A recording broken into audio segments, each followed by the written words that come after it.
ነገር አይደለም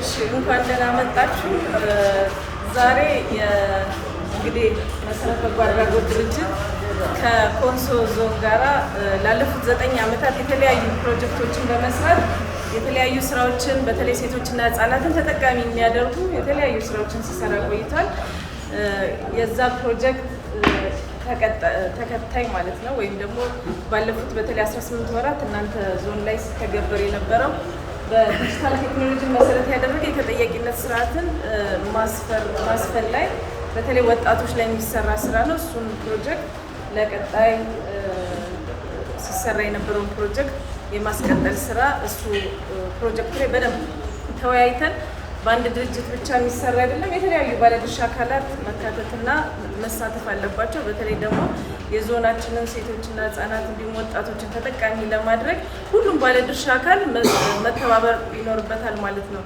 ስለዚህ በዚህ ፕሮጀክት ዙሪያና እንዲሁም ባለፉት 9 ዓመታት ሲሰሩ የነበሩትን ስራዎችን ጠቅለል በማድረግ የእንኳን ደህና መጣችሁ ንግግርና እንዲሁም ደግሞ አጠቃላይ ስለ ድርጅቱ እስከዛሬ ሲሰራቸው የቆዩትን ነገሮች ገለጻ እንዲያደርጉልን የድርጅቱ መስራችና ዳይሬክተር የሆኑትን ወይዘሮ መሰረት አዛገን ወደ መድረክ ጋብዛለሁ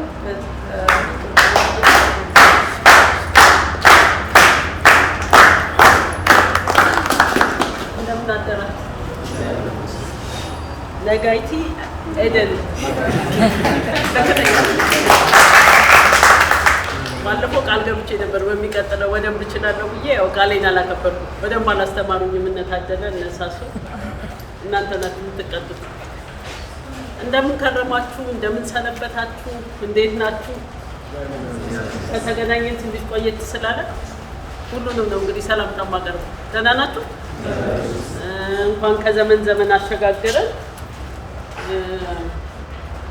ዛሬም እንግዲህ እንደተለመደው ኮንሶ መተናል ወደን ፈቅደን ነው የምንመጣው እዚህ ስንመጣ በጣም ደስ የሚለን የኮንሶ ህዝብ ለኛ እንደ ምሳሌ ነው ሌላም ቦታ ስንሄድ የምናነሳው ስራ ወዳድ ጎበዝ ታታሪ የፍቅር ሰው ናቸው አይደል ጨምራለሁ ቀንሻለሁ እና እዚህ በመገኘቴ ሁሌ ደስ ነው የሚለኝ ደግሞ በጣም የሚገርመው ነገር የባህሉን ልብስ እኔ ብቻ ነኝ የለበስኩት ያለበሱ ሴቶች ይቀጡ አይደል አንድ ቦታ ስንሄድ ባህሉንም ነው አይደል አብረን ማስተዋወቅ ያለብን ለዛ ነው እንግዲህ እኔና የዚህ ፕሮጀክት አስተባባሪ የሆነችው ወይዘሮ ትዝታ እንደዚህ ሽብርቅ ብለን የመጣነው በእናንተ በባህል ልብሳችሁ እሺ ዛሬ እንግዲህ መሰረት የበጎ አድራጎት ድርጅት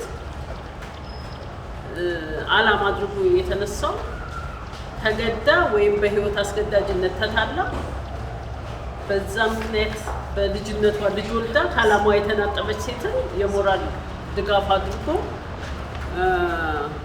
ወደ ህይወት መመለስ ነው ሌላው ደግሞ አዲስ ወደዚህ ምድር የመጣውን ህፃን የህፃንነት መብቶቹ ተጠብቀው እንዲኖር ማድረግ ነው ከዛ ውጪ ደግሞ ወላጆቻቸውን በሞት ያጡና ለችግር የተጋለጡ ህፃናትን ወላጅ ባይኖረንም ወገን አለን ብለው እንዲያድጉ ከወገን ለወገን እየሰበሰበ ይሰጣል የመጀመሪያ ስራውን 1000 ላንድ ልጅ የጀመረው እዚህ ነው የዛሬ 9 ዓመት ይሄን ደግሞ ስናረግ ከዚህ በፊት እንደምነግራችሁ ባለቤቴ የቱብ ሰራተኛ ነው ቱብ ሲያረግ ብዙ ጊዜ እዚህ ያርፋልና ይነግረኝ ነበር ስለ ኮንሶ ልጆች ህፃናት ብዙ ናቸው ትምህርት በደንብ አይማሩ ሌሎች ችግሮች እና መሰረት የበጎ አድራጎት ድርጅት በተቋቋመ 10 ዓመት ነው በተቋቋመ በአንድ ዓመት ነው የመጣው ምንም በጀት ፕሮጀክት ምንም ቀርጸን አይደለም የመጣው ከወገን እስኪቢቶና ሳሰበሰበ በወገን ለማከፋፈል እዚህ መጣው ስንመጣ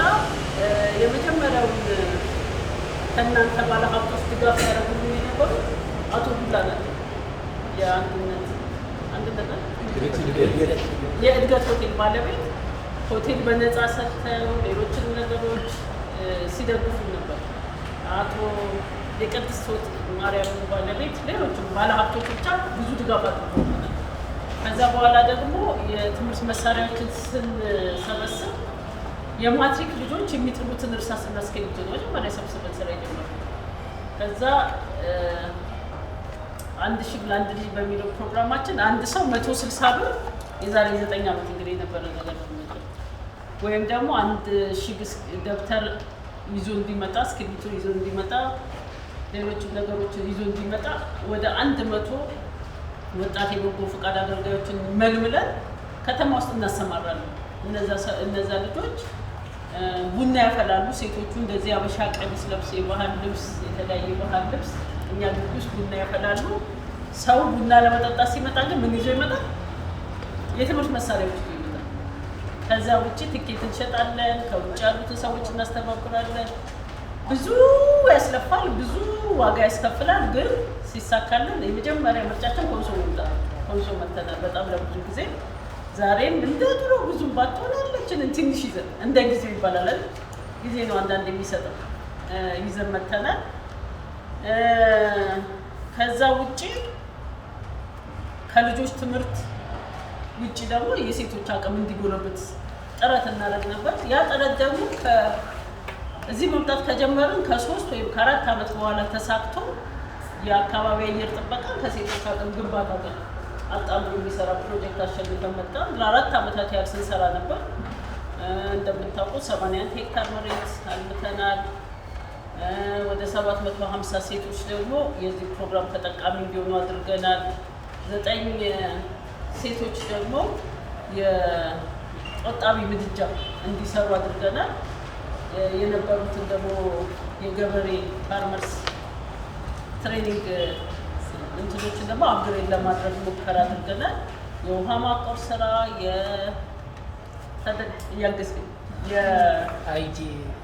የአይጂ ሴቶች የገቢ ምንጫቸው እንዲጨምር የሚያደርጉ ፍየሎች ገዝቶ በመስጠት ዶሮ እንዲያረቡ በመርዳት እነዛን ነገሮች ስናደርግ ነበር። ተማሪዎች ችግኝ እንዲተክሉ ደግሞ 2 ችግኝ ባለ የተማሪዎች አይምሮ ውስጥ አካባቢያቸውን መጠበቅ እንዴት እንደሚጠቅም፣ ሌላ ደግሞ እነሱ ደግሞ በመሳተፍ ይሄ ነው የሚሉ ችግኝ እንዲኖርም ስናደርግ ነበር።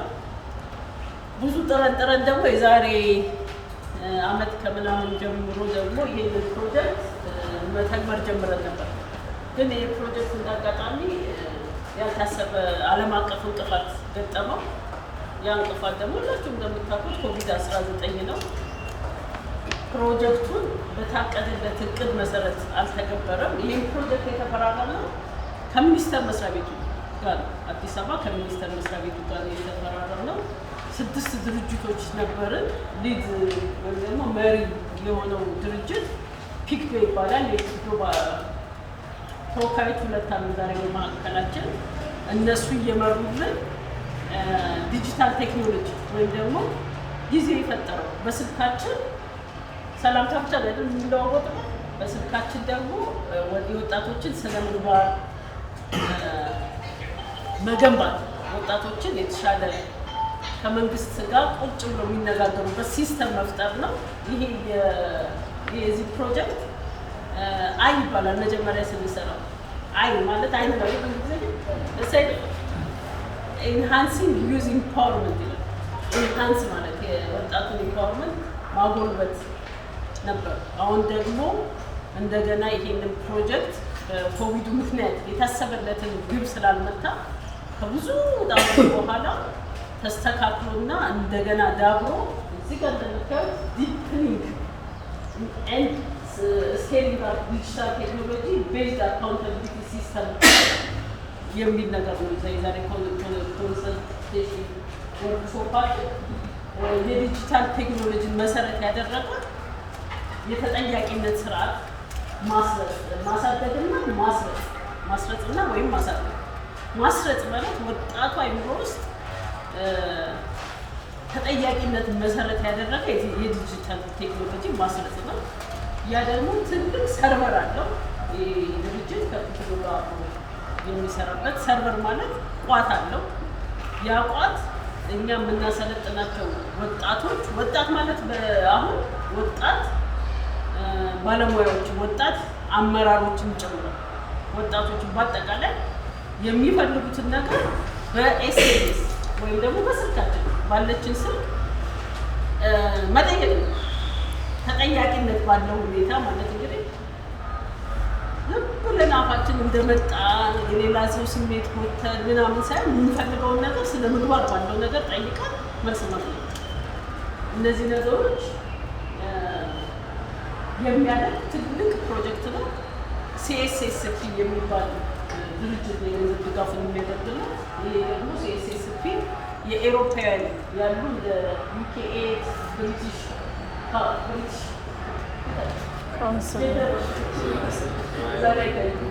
ሲቪል ጨምሮ እነዚህ ኤሮፕ ውስጥ ያሉ ድርጅቶች በሙሉ ተባብረው የሚሰጡ ሲቪል ሶሳይቲ ሰፖርት ፕሮግራም ይባላል እና ትልቅ ነገር ነው። ስንነካካ ብዙ ሰዎች የሚያውቁት ብዙ ሰዎች ውጤቱን የሚጠብቁት በተለይ ደግሞ ለኮንሶ ማህበረሰብ ለእኛ ለኢትዮጵያ በጣም ጠቃሚ የሆነ የቴክኒካል ቴክኖሎጂውን ተጠያቂነት የሚባል ፕሮጀክት አለ አይደል?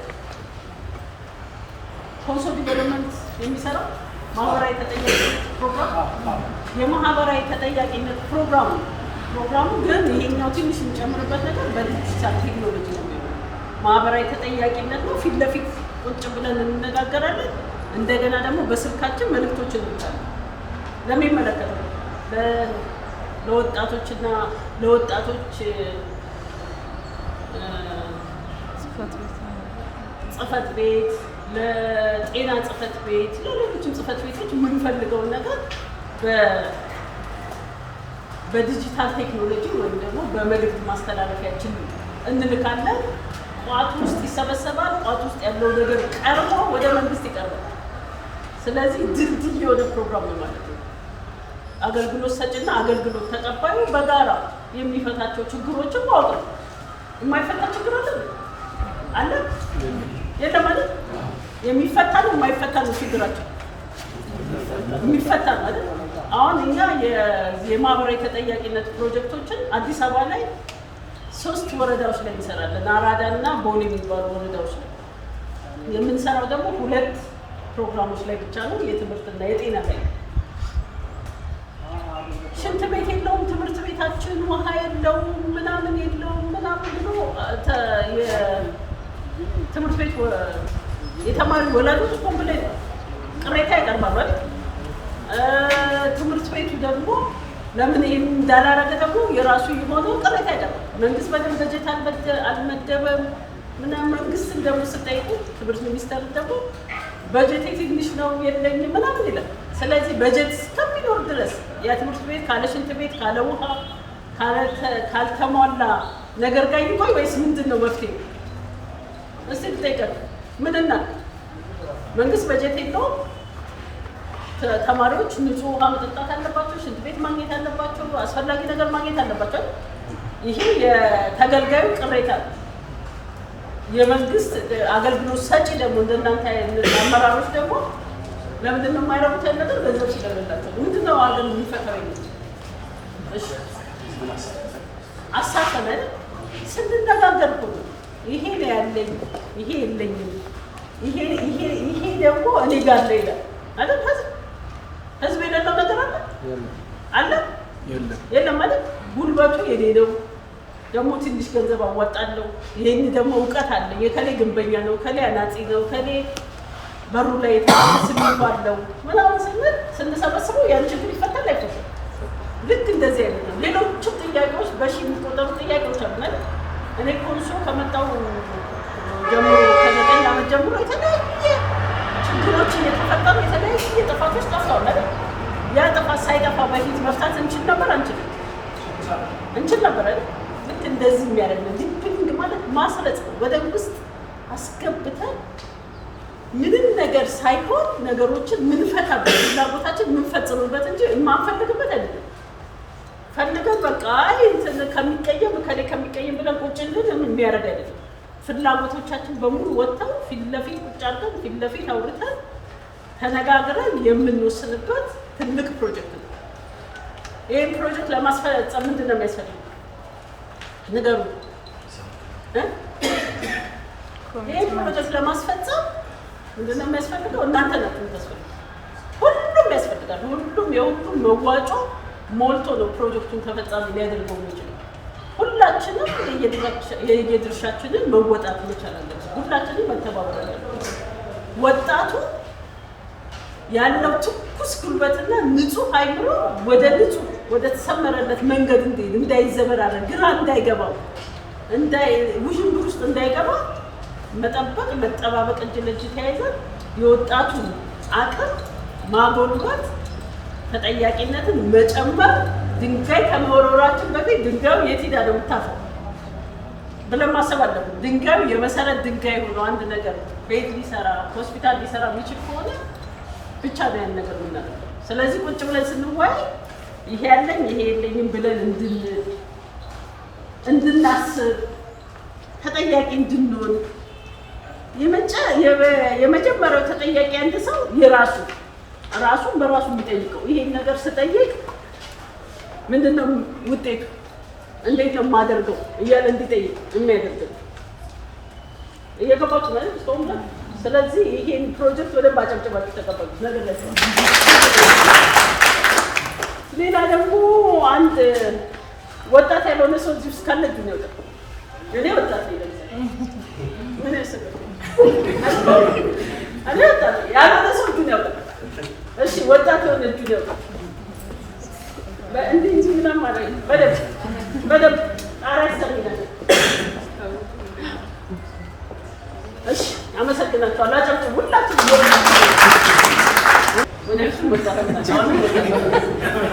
አካባቢ ከአዲስ አበባ ተነስቼ እዚህ አልደርስም ነበር፣ ግን በትልቅ ኤነርጂ ነው የምመጣው።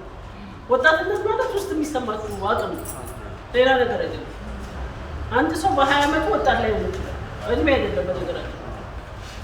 እና አንድ መጽሐፍ ላይ የነበርኳት ነገር ሁሌ የምወዳት ነገር አለ ስለ ወጣትነት ሲባል። ወጣትነት ያለው ምርጫ ደስ ይለኛል። ጥቁርና ነጭ ምርጫ ሲኖር ደስ አይልም ወይ? ጥቁር ምርጫ ወይ ነጭ ምርጫ ይኖራል። ወጣት ብቻ ትንሽ ወደ አዋቂነት መንገድ ስትጀምሩ ግን ምርጫችሁ ይጠፋል። እየቀነሰ። ስለዚህ ላምብላችሁ ፈርተለት አጨብጭቡ። ግን ካለወለ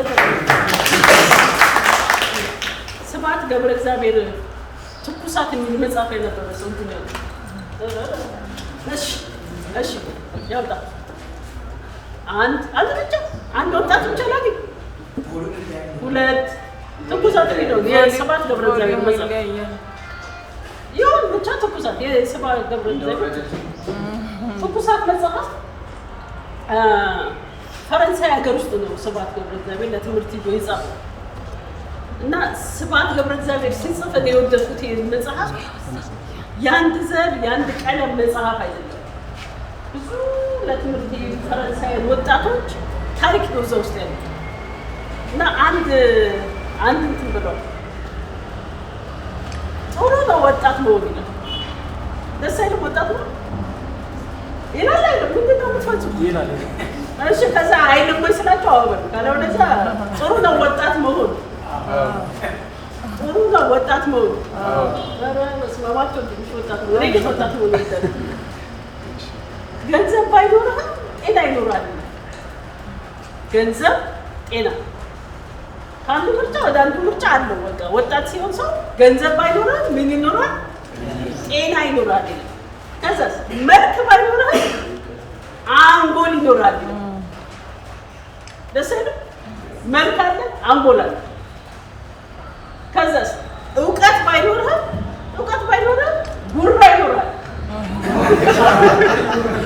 ጉረኛ መሆን ደስ አይልም? ምን አባቱ መጨረሻ ነው የሚያውቀው ሰው የእውቀት እንደሌለ። ጉረኛ መሆን ግን ጥሩ ደስታ ባይኖርህም ይላል። ደስታ ባይኖርህም ንዴት ይኖራል ይላል። ትንጨረጨራለህ። ወጣቶች አይደል የሚያደርገው እና ንዴት ነው ደስታ ነው የምትፈልጉት እንደፈለጋችሁ። እኔ ብቻ ወጣት መሆን ምን ያህል ሚዛን እንዳለው ልነግራችሁ። ከዛስ ፍቅር ባይኖርህም ይላል። ፍቅር ባይኖርህም ተስፋ ይኖርሃል። ወጣት ከወደደ መጨቅጨቅ ልማዱ ነው አይደል? እየተከተለ ነገ እሺ ትለኛለች ብሎ ባይፈቀርም ወይም ባታፈቅርም ነገ ላይፈቅረኝ ይችላል ብሎ። ስለዚህ ፍቅር ባይኖርህም ተስፋ ይኖረዋል ወጣት ሰው። መጨቆም ሲበዛብህ ደግሞ ወጣት ከሆነ ልጄ፣ አክስቴ፣ አጎቴ፣ ቤቴ፣ ንብረቴ ሪቮሉሽን ተነሳል እንቅስቃሴ በቃ ሀገር ትበጠብጣለህ። ወጣት ስትሆን ምርጫ አለ። ደስ ይላል አይደል? ወጣት መኖር ቢያስጠላ ደግሞ መኖር ቢያስጠላ ምንድን ነው የምናደርገው? ወጣት ብቻ ሲሆን ራስን ትገላለህ አይደለም? ራሱን ቁንጫ መግደል አይችልም አዋቂ ሰው። ወጣት ብቻ ሲሆን ነው ገመድ ይዞ ወደ ሽንት ቤት የሚሮጠው አይደለም?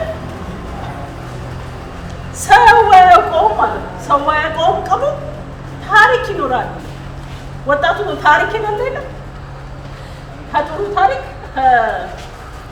ታሪክ እስከ መጥፎ ታሪክ የሚኖር አትሽ ነበርኩ ወጣቱ ምናምን ብሎ የሚያወራው ወጣት የሆነ ሰው ነው እንጂ ሽማግሌ ሰው ሊያሳፍረው አይደል? ስለዚህ ወጣት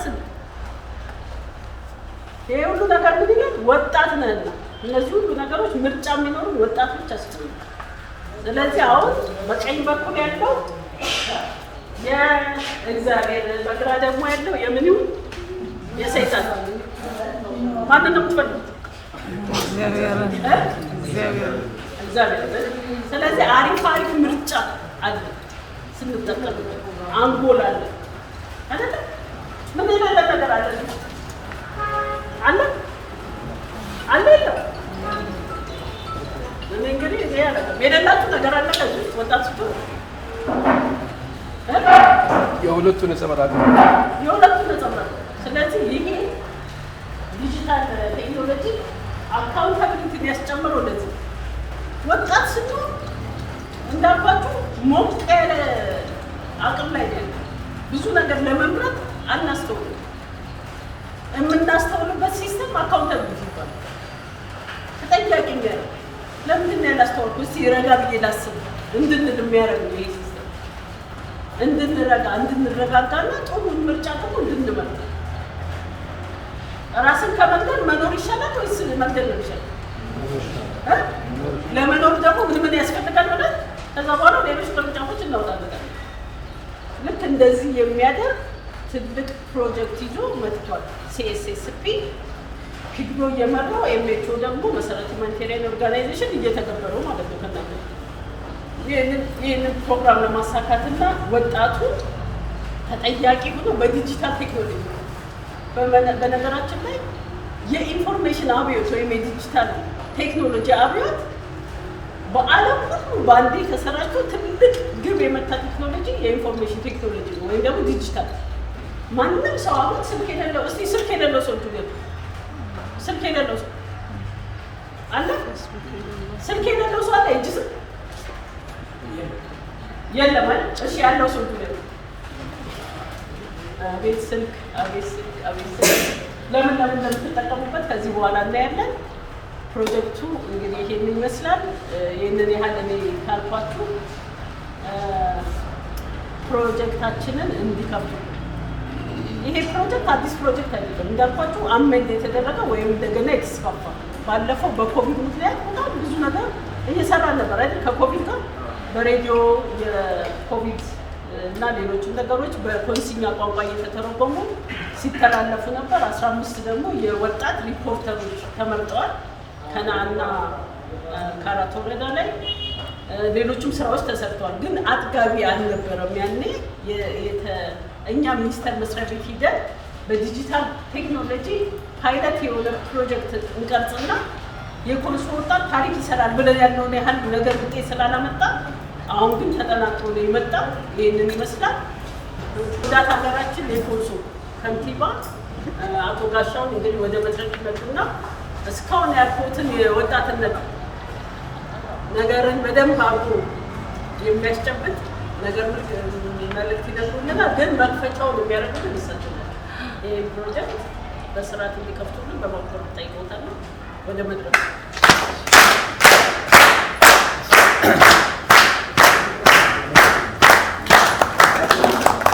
እንኳን ደህና መጣችሁ።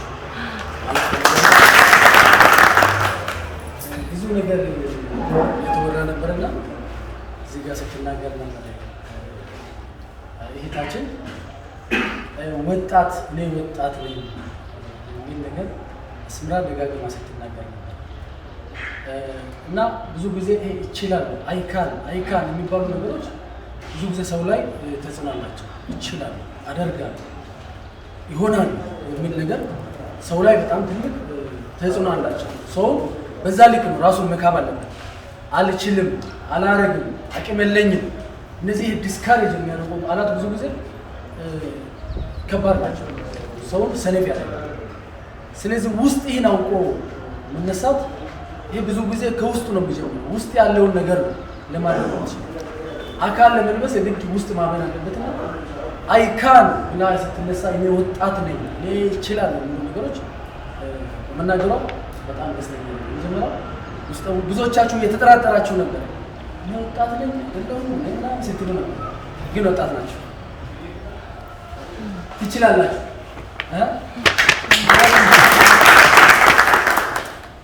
ስለዚህ ምናልባት ትናንትና ነው ይህ ፕሮግራም አለ ተብሎ ሲነገረን የመጀመሪያው ያየሁት የተጠያቂነት ስርዓት ማስረጽ። ይሄ ማስረጽ የሚባል ቋንቋዎችን እጅግ ወዳቸዋል። ማስረጽ አንድ ጊዜ ወንድሜ ሳሙኤል እነዚህ አመራሩ ላይ እና የተለያየ ሰው ላይ በተለይ የአስተሳሰብ ለውጥ እንዲመጣ ማስረጽ የሚለውን ፕሮግራም ይዞ ሲሰራ ነበር። ብዙ ጊዜ ኢትዮጵያ ውስጥ የሚፈልጉት እነዛ ቃላቶች ናቸው። ሀገራችንን እየገደለ ያለው የአስተሳሰብ ችግር ነው። ሜንታሊቲ ላይ ነው ብዙ ስራ የሚፈልገው። እኛ ሀገር ላይ ሜንታሊቲ ላይ ነው ስራ የሚፈልገው። ቅድም አብዛኞቻችን ሞባይል ይዘናል፣ ግን ለምንድን ነው የምንጠቀመው? በኋላ እናያለን ብላለች። አብዛኛው ሰው አሁን እዚህም ቁጭ ብሎ ራሱ የሚጎረጉረው ፌስቡክ ነው።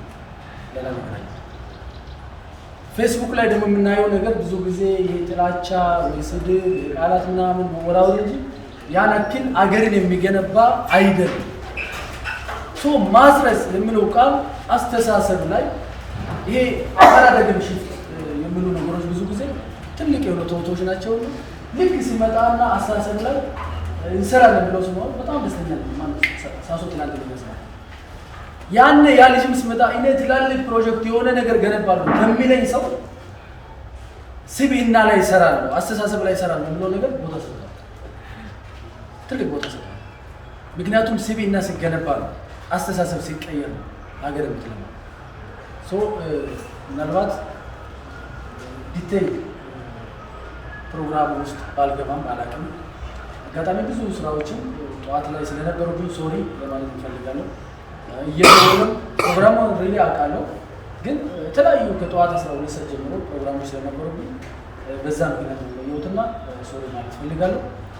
ነገር ግን አሁን ከዚህ በኋላ ለምንሰራው በተለይኛ ወጣት ማዕከል አለ እዚህ ወደ 15 ኮምፒውተር፣ ፎቶኮፒ፣ ፕሪንተሮች ብዙ የሆነ ኢኩፕመንት ነበረ፣ ግን ተዘግተው ቁጭ ብለዋል። ሪሊ በጣም ነው ሼም ያዘኛና አይቼ 2 ዓመት ወር 3 ዓመት ተዘግቶባቸው እዛ ቁጭ ብለዋል። ያን ወደ ቢዝነስ መቀየር ይቻላል፣ ሰዎች እንዲለውጡበት ማድረግ ይቻላል።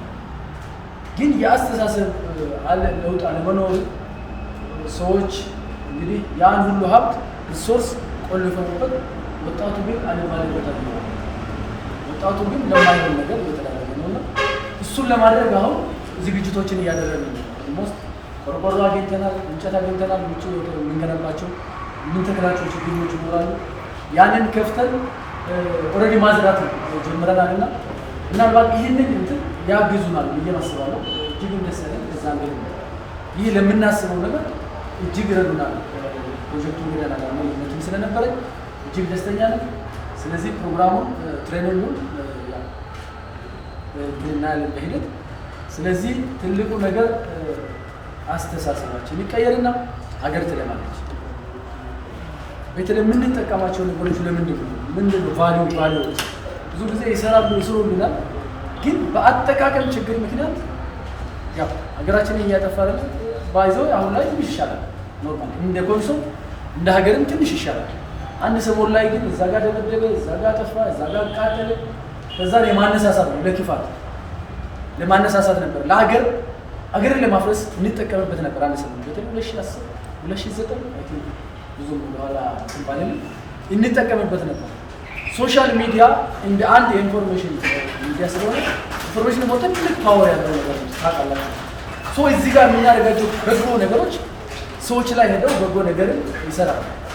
እዚህ ጋር የምናደርጋቸው የምንጽፋቸው ቃላቶች አመራረጥ ላይ ካልተጠነቀቅ ሄደው ዜጋን ይገላሉ፣ ሀገርን ያፈርሳሉ።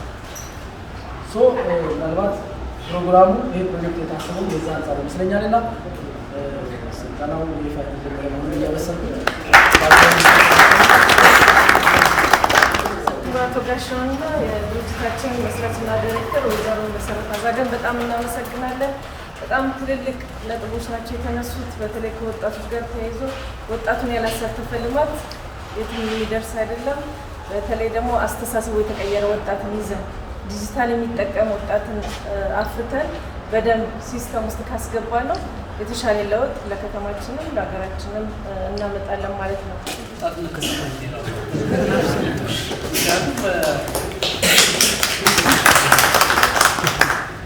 መሲ ቅድም በደንብ ብዙ ነገር ነው ያስተማረችን እና ያው ወጣት ያልሆነ ምናምን ብለን የምንከፋፍለው ነገር አለ አይደል? ስሜቱን ነው በደንብ እንትን ያለችው እና ወጣት እኛ የምንከፋፍለው ካታጎሪ አለ። ከዚህ እስከዚህ ዓመት ለአሰራር እንዲያመች ማለት ወይም ደግሞ አሁን በስራ ላይ ያሉት ወጣቶች በስራ ላይ የሆኑትን ሳንታቀለን እንደዛ የምንለው ነገር አለና እስቲ እንደዛ ነገር ስለነበረ ሁላችንም ወጣት ነን ስትለኝ ተመለስ። አገራቶች የተለያዩ እንትኖች አሏቸው ማለት ይሄን የሚከፋፍሉበት ፖሊሲ አላቸው። ከ15 ዓመት እስከ 29 ዓመት ወጣት የሚባሉ በስራ እንዲያመቻቸው ማለት ነው። ፖሊሲ ሲያወጡ እንዲመቻቸው ለወጣት የሚባል ፖሊሲ ይሄን ያህል ወጣት አለን እና ይሄ ፖሊሲ የሚመለከተው ወጣት ነው። አረጋውያን የሚመለከታቸው ፖሊሲ አለ። ለእንደዛ አይነት ነገሮች ሲሉ ይከፋፈላል ካቴጎሪያ ከ15 ዓመት እስከ 35 ዓመት የሚባሉ የዓለም አቀፍ ህጎች አሉ። ስለዚህ በዛ መንገድ ስለከፋፈለው ስለነበረ ነው የሚታየው። እኔ በእርግጥ በእድሜ ቢሆን ያው እዛ ካቴጎሪ ውስጥ ወጣት ካቴጎሪ ውስጥ አንድ የተነበረው ነገር እዚህ የመጣ ነው። አሁን አብዛኛው ይመስለኛል ስብሰባው ተሳታፊ የመንግስት አካላት ናቸው፣ የመንግስት ተወካዮች ናቸው፣ የመንግስት መስሪያ ተወካዮች ናቸው። ቅድም ዳዊት ሲያቀርብ ልክ ወጣት ያው ፊታቸው ሲያው ወጣቶች ናቸው። ስለዚህ እናንተ ከወጣት አካላት የመጣችሁ አድርጎ ነው ያቀርበው እና እኔ የተረዳሁት ደግሞ አብዛኞቻችሁ ሁላችሁ ማለት ይቻላል ከየመስሪያ ቤቱ በውክልና የመጣችሁ ናቸው። የመስሪያ ቤቱ ኃላፊዎች ናቸው፣ ስቴክሆልደርስ ናቸው ለዚህ ፕሮጀክት። በዛ መንገድ ይላል ወጣቶችም ትኖራላችሁ። ስለዚህ ሁለቱም ወገን ነው ያለው ማለት ነው። መሰረት ሁማኒታሪያን ኦርጋናይዜሽን ወይ የመሰረት በጎ አድራጎት ድርጅትን ያው የሚታወቅ ነው። ሀገር ኢትዮጵያ ብቻ ሳትሆን ዓለምም የሚያውቀው ድርጅት ነው። በጣም ተሸላሚ ድርጅት ነው። እኛም ከእነሱ ጋር በመስራታችን በጣም ደስተኞች ነው እና እስካሁን ለራሳችሁ ብቻ ነው ታጨሩት። እንግዲህ እንደምታውቁት እሱ በአዲስ አበባ ላይ በተለይ በጣም የሚታወቁ ስራዎች ይሰራል። ያው መነሻቸውም ቅድም ስታወራው እንደነበረው በመንገድ ላይ የወደቁ ሴቶችና ህፃናትን ራሳቸውን ለማስቻል ነው እና በዚህ ጉዳይ ከነሱ ጋር እየሰራን አይደለም። እኛ ግን በደንብ እናውቃለን እንደዚህ አይነት በጣም አመርቂ የሆነ ስራ እየሰሩ እንደሆነ። አሁን ደግሞ በወጣቶች ላይ በጣም አመርቂ የሆነ ስራ እየሰሩ ነው። ከእኛ ጋር የምንሰራው ወጣቶቹ ላይ ባለው ስራ ነው።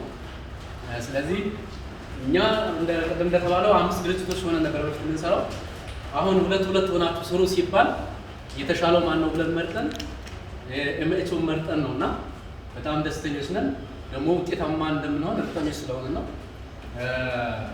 ቅድም እንደተባለው ይሄ በኮቪድ ጊዜ ስራዎች አልሰራንም የሚለው ነገር እኔ ያው ጀኑን ለመሆን ካልሆነ በስተቀር ስራዎች በጣም ተሰርቷል። በዛ ሰዓት ጊዜው የሚጠይቀውን ስራ ሰርተናል። ለምሳሌ ደግሞ እዚህ ኮንሶ አካባቢ በጣም ብዙ ስራ ሰርቷል እና ፕሮጀክቱም የተራዘመው እስኪ ጥሩ ስራ የሰሩ ተብሎ ነው። ጥሩ ስራ የሰሩ ኬዝ ምን ማለት ነው? በወጣቶቹ ላይ ያለውን ስራ ሺፍት አድርገን በዛ ጊዜ በጣም አስፈላጊው ነገር ህይወት መታደግ ስለነበረ ህብረተሰቡ ደግሞ እንደዚህ ወጣ ስንል ብዙም የኮቪድ ጥንቃቄዎች አያደርግም ተብሎ ስለሚታሰብ በዚህ ጉዳይ ላይ በጣም ጠንክረን መስራት አለብን። ሌላ ጊዜ ይደርሳል ብለን ነው እና በዛ ጉዳይ ብዙ የመረጃ እንትን ብዙ የአዌርነስ ክሬሽን ስራ ተሰርቷል። እዚህም ማለት ነው ብዙ በየቋንቋው በሚዲያ ብዙ ማስታወቂያዎች ብዙ ፓናል ዲስከሽንስ ሲደረጉ ነበር። እግዚአብሔር ፈቅዶ ያው ለዚህ ስለደረስን አሁን ደግሞ ወደ መጀመሪያ ላይ ወደ አቀድነው ስራ ወደ ዲጂታል ቴክኖሎጂ አካውንታቢሊቲ ሲስተም ተመልሰን ያንን ማሳካት አለብን ተብሎ ስለዚህ ወደዚህ ስራ ገብተናልና ምን ለማለት ነው? ከዛ ጊዜ ነው ብዙ ስራ ተሰርቷል። በጣም ጥሩ ስራ ተሰርቷል። ውጤታችንን ማሳየት ነው። አሁን እንደገና ዘመድን እየተደረገው በዚህኛው ስራ ውጤታማ ይሆናል ተብሎ ማለት ነው። ስለዚህ ያ ስራ ግን ከእናንተም ጋር ነው የተሰራው። እናንተም ስላላችሁ ነው በዛ መስራት የተቻለው። በዛ ኮቪድ ጊዜ በአብዛኛው ሰው በየቤቱ እኮ ተቀምጧል። ይሄን ስራ ለመስራት መንቀሳቀስ ያስፈልጋል። ስለዚህ ለእናንተ ምስጋና ይገባችኋል። ያን ስራ ራሱ ለመስራት እናት ልጇን ለማሳደግ ብዙ ነገር ነው የምትሞክረው። ትሰራለች፣ ሰው ቤት ትቀጠራለች፣ ሴተኛ አዳሪነት ሁሉ ትሞክራለች፣ ራሷን ትሸጣለች፣ ብዙ ነገር ታደርጋለች። የመጨረሻ የህይወት የመጨረሻ ክፍል ከሞቱት በላይ በታቸው የሚያደርግ ህይወት ግን ጎዳና ላይ ስትወጣለች ሴት ልጇን ይዛ ስትለምን ፀሐይ ላይና ብርድ ሲመጣት ያቺ ሴት እየሞተች አለች። በሞት ላይ ያለች ሴት ከነልጇ መሰረተ የፕሮግራሙ ድርጅት ይህንን ኃላፊነት ተቀብሎ ነው የሚሰራው። እናቶችን ከልጆቻቸው ጋር እያነሳል። አንድ እናት ነፍሰ ጡር ብትሆን አንድ ልጅ ብቻ ቢኖራት 2 ልጅ ብቻ ቢኖራት እስከ 5 ልጅ ያላቸው ሴቶች እኛ ግቢ ያሉ እኛ ድርጅቶች አሉ። 3 ማዕከላት አሉን። ትልልቅ ማዕከላት፣ ትልልቅ ፎቆች ተከራይተን ትልልቅ ፋሲሊቲዎችን አሟልተን ለዛ እናቶች ወደ ህይወት ለመመለስ እየሰራን ነው። ይሄ ደግሞ የገንዘብ ድጋፉ የተገኘው ከዓለም ባንክ ከሰራተኛና ማህበራዊ ሚኒስቴር መስሪያ ቤት ጋር የተፈራረመው። ያ ደግሞ ውክልና የሰጠው ደግሞ ለአዲስ አበባ ሰራተኛና ማህበር ወይም ለሁሉም ሀገሮች ሰራተኛና ማህበር ቢሮዎች ጋር ይሰራል። እንደኛ አይነት ደግሞ ሰርቪስ ፕሮቫይደር እንባላለን። እንደኛ አይነት ድርጅቶች በካታጎሪ መሰረት ስራ ይሰራሉ። አንዳንዶቹ አረጋውያንን ብቻ ይደግፋሉ፣ አንዳንዶቹ ወጣቶቹ ብቻ ወጣት ወንድ ልጆችን ይደግፋሉ፣ አንዳንዶቹ ወጣት ሴት ልጆችን ይደግፋሉ፣ አንዳንዶቹ ደግሞ ህፃናትን ይደግፋሉ። ብዙ ድርጅት የማይደፍረውና ከባዱ ስራ ግን እናትን ከነ ልጇ ማምጣት ነው። ምክንያቱም መንደር መስራታ በሉታል። መቼም ሴቶች ብዙ ስለሆን እንንጫጫለን ቢያንስ አይደል? እና ያንን ሁሉ ጫጫታ ተቋቁመን ነው የምንሰራው። የመጀመሪያው ዙር ያሸነፍነው 172 እናቶችን ወደ ህይወት መመለስ ስራ ነበር። ከነዛ 172 እናቶች ውስጥ 70 እናቶችን ጎጆ አውጥተናል። ጎጆ ስናወጣ ቤት ተከራይተን የ3 ወር የቤት ኪራይ ከፍለን ምግብ ገዝተን መቋቋሚያ ገንዘብ ሰጥተን እያንዳንዳቸው አንዳንድ ቤት ተከራይተን ነው የምናስይዘው። ቀላል ስራ አይደለም። እንዲህ ሲወራ በቁጥር ከዛ በኋላ ደግሞ ሞኒተሪንግ ወይም ደግሞ ኮቺንግ ይባላል። በየቤታቸው ደግሞ እየሄድን እነዛ ሴቶች ምን አይነት ስታተስ ላይ እንደሆኑ የምንልበታለን። 83ቱ ደግሞ አሁን ቤት እየተፈለገላቸው ነው፣ ይቀጥላል። ከመጀመሪያው ላይ 19 አካባቢ ሰዎች ብቻ ገና እየገቡ ያሉ አሉ። ሁለተኛውን ግን መንግስት ይህን ስላየ ሁለተኛውን ዙር ስንት ሴቶች ሰጡን? 500 ሴቶች ከነ ልጆቻቸው። እንግዲህ አንድ ሴት ቢያንስ 3 ልጅ እንኳ ቢኖራት ከ2000 ሰዎች በላይ የማቋቋም ስራ እየሰራን ነው። ይህንን ስራ እንግዲህ ለማጠናከር የተለያዩ ነገሮች ፕሮሞሽን ቅድም ብሏል መስፍኔ ሲናገር አይደል? ስትራቴጂዎቻችን አንደኛ ስቴክሆልደር እና የእነሱን ኤንጌጅመንት ማበርታት ነው። አብረን እንዲሰሩ መጣጣ የሁሉም ሰው እጅ ያስፈልጋል። ሌላው ፓርትነርሽፕ እና ኔትወርክ ነው። ከግለሰቦች ጋር፣ ከግል ድርጅቶች ጋር፣ ከመንግስት ድርጅቶች ጋር፣ ከግል ካምፓኒዎች ጋር ሁሉ ፓርትነርሽፕ እና ኔትወርክ እንሰራለን። ሌላው ፕሮሞት ማለት ነው። ስራችንን ፕሮሞት እናደርጋለን። ግሎባል ጊቪንግ የሚባል አንድ የኔትወርክ ኦንላይን ኔትወርክ ላይ ሶስት ኮከብ ተሰጥቶ ነው ጥሩ በመስራት በመንቀሳቀስ በሚል እና ገንዘብም በዛ በኩል እየተዋጣ ነው። ጥሩ እየሄደ ነው። እንዳልኳቸው ከሰራተኛና ማህበራዊ ስራ ጋር የምንሰራው አሁን በቅርብ ቀን ጀርሲ የሚባል አለ ጆይንት ቬንቸር ሞኒተሪንግ የሚባል እና የዓለም ባንክ የኢስት አፍሪካን በሙሉ የምታስተዳድር ተወካይ ያለችበት የቦርሳ የምግብ ዋስትና ሌሎቹ በጣም ወደ 10 ምናምን ሰዎች መጥተው ከገመገሙት በኋላ ትልቅ ደረጃ ሰጥተው የሄዱት መጀመሪያ አንድ ሙዚቃ ጋብዛቸዋለሁ። ምክንያቱም ፊልሙ ካልደከማችሁ መጨረሻ ላይ ስናደርገው እሱም ትንሽ ነው ጭምር 5-10 ደቂቃ ነች። ፊልሙ ላይ ያሉት በሙሉ ገጸባሮች የኛው ናቸው። የኛው ልጆች የኛው እናቶች ናቸው። እሱን እንድታዩልን እጋብዛችኋለሁ። ሌላ ከዚህ ውስጥ ያልነገርኳችሁ ነገር እነዚህ 70 ሴቶች ሲወጡ የመጀመሪያው ልንቀርፍላቸው ያደረግነው ፋሲሊቲ የህፃናት መዋያ ማዘጋጀት ነው። ህፃናቶቹን ያገለግሉ እኛ ጋ ይበላሉ፣ እኛ ጋ ይጠጣሉ፣ እኛ ጋ ይጫወታሉ። ይሄ ግን በበጀት ገንዘብ አይደለም። መሰረት በጎ አድራጎት ድርጅት በበጀትና በፕሮጀክት ገንዘብ እንዲጥል ባለ ሰፋ አድርጎ ስለሚያስብ ሰፋ አድርጎ ይሰራል። እናቶቹ ሰዓት ላይ ጥለው ይሄዳሉ። ማታ ደግሞ 12 ሰዓት ላይ ቤታቸው ይደርሳሉ። ቀን ሙሉ ነፃ ናቸው ማለት ነው። አዲስ አበባ ውስጥ ማሳደግ ቀላል ስላለ እናንተ እኮ ቀለል አድርጋችሁ ነው የምትይዙት እዚህ ሳይ እና እሱ ጋብዛችኋለሁ።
ለመምራት ነው የሚደርሰው። ግን የተሻለ የሚባል ህይወት ከሀገር ውጭ የለም። ከተወለድንበት ህዝብታችን የተቀበለበት ሀገር ለኛ ነው እና ሌላ ደግሞ የኮንሶ ሰው ደስ የሚለኝ ነገር ተምራችሁ ብላችሁ ውጭ ዶክትሬት ምናምን ይዞ ኮንሶ ተሰል መጥራታችን በጣም ነው መኮራባችሁ። አሁን እንግዲህ ይሄ እንደ አጠቃላይ ነገር እንድናየው ይሄም የወጣቱ ኃላፊነት ወጣቶች ኃላፊነት አለባችሁ። ስለዚህ ነገር ኃይለኛ ኃላፊነት አለባችሁ። ማንም ሰው ጎዳና ላይ እንዳይወድቅ፣ ማንም እንዳይቸገር፣ ማንም እንዳይራብ፣ ሰዎች በሰውነት እኩል እንዲሆኑ ሂውማኒቲ፣ ሰብአዊነት፣ የሰው ልጅ ክብር ላይ ተኩራችሁ እንድትሰሩ የመሰረት በጎ አድራጎት ድርጅት እሴቶች እነዚህ ናቸው። ሌላው ደግሞ በራስ የመተማመን ብቃታችን እንዲጨምር የሰው ልጅ ሰው በመሆኑ ብቻ በቂ ነው አይደል? ሰው እኮ የሁሉም ነገር ገዢ ነው። ከዛ ደግሞ መተማመንን መጨመር ከተማመንን ብቻ ነው የምንናገረውን ማመንና የምናደርገው ማመን ነው እንጂ ሌላ ነገር እየጠረጠሩ ራስን ስራንም ማበላሸት በጣም እንደምቁ። ሌላው እርስ በርስ ደግሞ መፋቀር። እናንተ እኔ ከወደዳችሁ እወዳችኋለሁ፣ እኔ ደግሞ እናንተ ከወደዳችሁ እንወድሻለን ማለት ያሰፍራል። እኔ እናንተ ከወደድኳችሁ እናንተ እኔ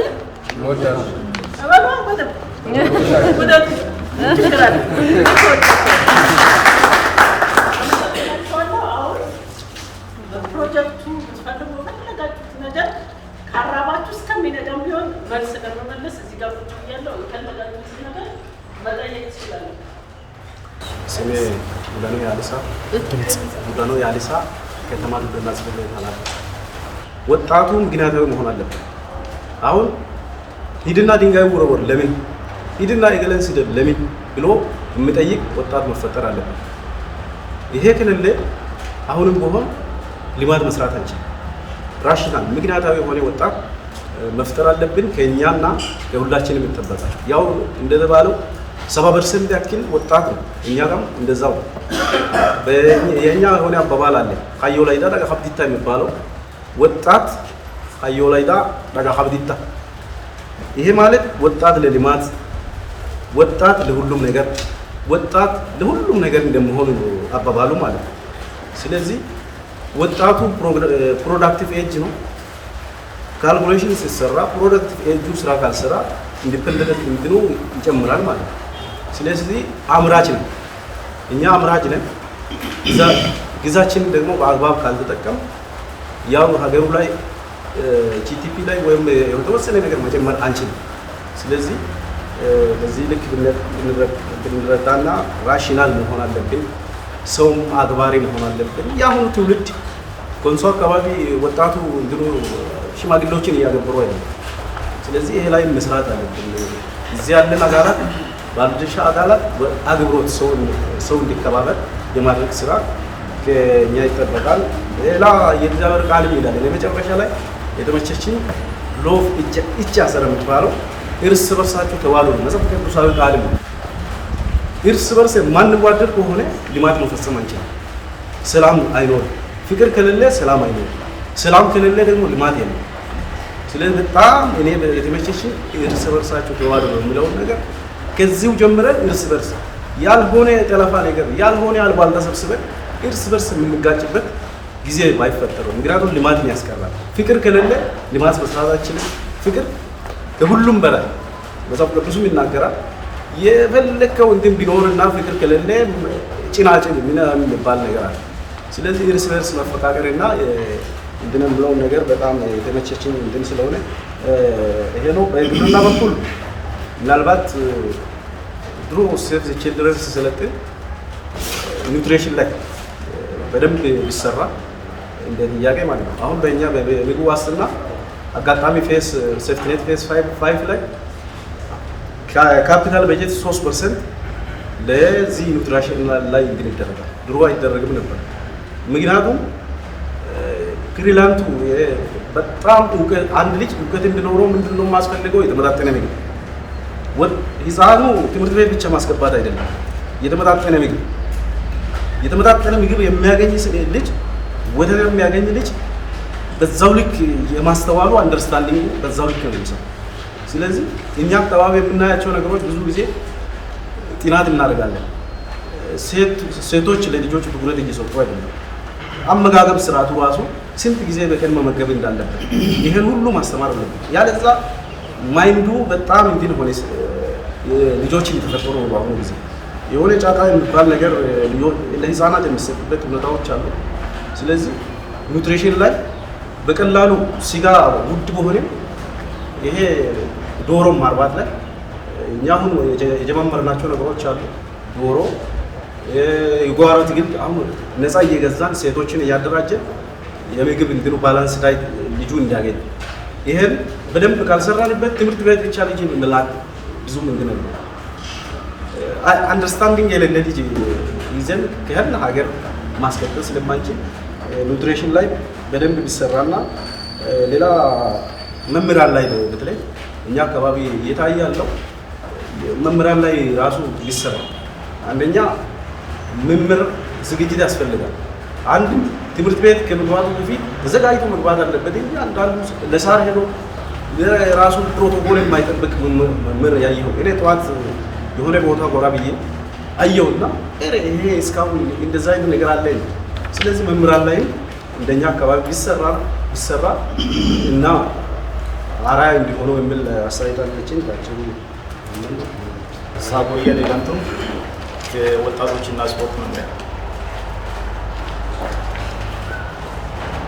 እኔ የምሰጠው አስተያየት በዋናነት መሰረት በጎ አድራጎት እንደሲሙ በጎ ፍቃድ አገልግሎት እኛ እዚህ እንደ መዋቅር ከመጀመራችን በፊት መሰረት በጎ አብዛኛውን እናቶች ከጎዳና የማንሳት ተግባር መጀመሩ በጣም የሚበረታታና እኛም ቀጥለን እንደ ወጣት የበጎ ፈቃድ አገልግሎት በክረምትና በበጋ ወቅት እየሰጠን ባለንበት ወቅት ላይ ይሄ ትልቅ አቅም ይሆነናል የሚል ሀሳብ ነው ያለኝ። ምክንያቱም ይሄ ስልጠና ወጣትን ትኩረት አድርጎ በወጣት ላይ የሚሰራው ስራ በጣም ለእኛ ወሳኝ ነው።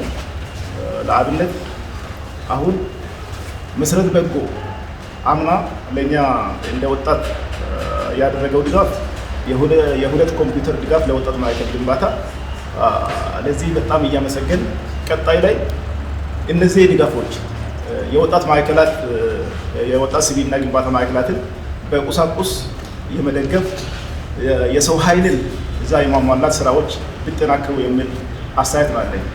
ምክንያቱም እዚህ ካራት ከተማ ላይ ያለው የወጣት ሲቪልና ግንባታ አሁን ላይ ፋንክሽናል አይደለም፣ አገልግሎት እየሰጠ አይደለም። ስለዚህ ይህም ወደ አገልግሎት ለመመለስ የከተማው ወጣት ሲቪል ነው የታነጸ እንዲሆን የወጣት ማዕከሉ ዋና እንትን ስለሆነ እዚህ ያለን እኛ ባለድርሻ አካላትና መሰረት በጎ በጋራ በመሆን ይሄን ተቋም አገልግሎት እንዲሰጥ በጋራ ስንረባረብ አሁን ላይ ፕሮጀክቱ ላይ እንዳየነው ትኩረት ያደረገው ሲቪልናን በመገንባት የወጣቱን አቅም በመገንባት ላይ ስለሆነ እዛ ላይ ትኩረት ተሰጥቶ ቢሰራ የተሻለ ይሆናል የሚል ሀሳብ ነው አለኝ። ሌላው ከምክንያታዊ ወጣት ክርክር አካባቢ ተይዞ ነበር እንዳይቅድ። ስለዚህ ምክንያታዊ ወጣትን ለመፍጠር የግድ የግንዛቤ ማስጨበጫ ስልጠናዎች ያስፈልጋሉ። ስለዚህ አምና እኛ የጀመርናቸው እንትኖች አሉ። እዚህ በፕሮፖዛልም ቀርጸን በበጀት መሰረት በጎ ይደግፈናል ብለን ጠብቀን ነበረ። በሰላም እሴት ግንባታ ምክንያቱም አካባቢያችን አምና ኃይለኛ ግጭት ውስጥ የነበረው እንግዲህ በዛ ላይ ሄዶ ህይወቱን መስዋዕት ያደረገው ወጣቱ ነው። ወጣቱ እዛ ላይ በጣም ግጭት ውስጥ ከገባ እንግዲህ አምራች ዜጋውን ልናጣ ነው። ስለዚህ ቅድሜ ስልጠና ያስፈልጋቸዋል።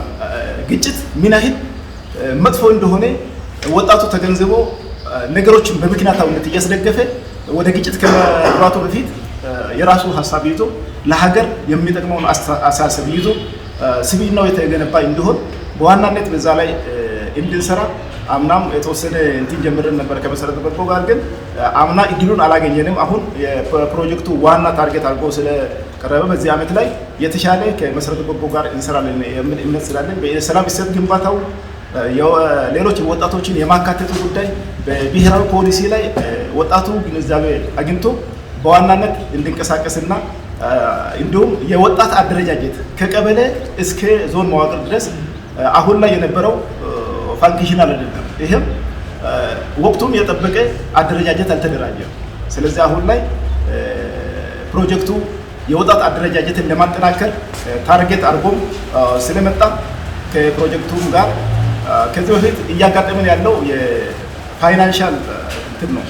ስለዚህ የገንዘብ እጥረት እያጋጠምን ስለሆነ ኤንጂኦዎች ወይም መንግስታዊ ያልሆኑ ድርጅቶች የመንግስትን ክፍተት ለመሸፈን ስለሆነ አሁን ላይ መሰረት በጎ የእኛን ክፍተት አይቶ በገንዘብ እነዚህ የግንዛቤ ስልጠናዎችን ስንሰጥ የወጣት አደረጃጀቶችን ስናጠናክር ከእኛ ጋር ሆኖ በምናቀርበው ፕሮፖዛሎች መሰረት በጋራ ተግባቡን እንድናከናውን የሚል ሀሳብ ስላለኝ እዛ አካባቢ የተጀማመሩ ስራዎችና አሁን ፕሮጀክቱ ይዘው መጣው በጣም ደስ የሚል ስለሆነ ጠንክረን በጋራ ብንሰራ እንደ ወጣት ተቋም ኃላፊነቱን እንወስዳለን። መሰረት ደግሞ ከጎናችን አይለየን የሚል ሀሳብ ማለት አመሰግናለሁ። ፍቅሩ ብርሃኑ እባላለሁ። ከዙሪያ ወረዳ ማህበራዊ ሰራተኛና ማህበራዊ ጉዳይ ጽሕፈት ቤት ኃላፊ ነኝ። የመሰረት በጎ አድራጎት ድርጅትን እጅግ አድርገን እናመሰግናለን። እጅግ በጣም በትንሽ ወጪ ወይም ደግሞ ትንሽ በጀት በጣም ብዙ ስራዎች እንደተሰሩ ነው ሪፖርት ሲደረግ ነበረው። እዚህ የቀረበው ፕሮጀክቱ በጣም እጅግ ታርጌቲንግ ይችልበታል ብዬ ነው የማደንቀው። አንድ ፕሮጀክት ሲመጣ ህዝቡ አይምሮ ላይ ስራ ሲሰራ በቀጣይ ህዝቡ ራሱን ስለሚችል ከፕሮጀክቱ ነፃ ሆኖ ይወጣል። ከድጋፍን ነፃ ሆኖ ይወጣል። ራሱን የቻለ ነው የሚሄደው። ይህ ነው ትክክለኛ ሰስተናብል ዴቨሎፕመንትን ሊያመጣ የሚችለው ይሄ ነው።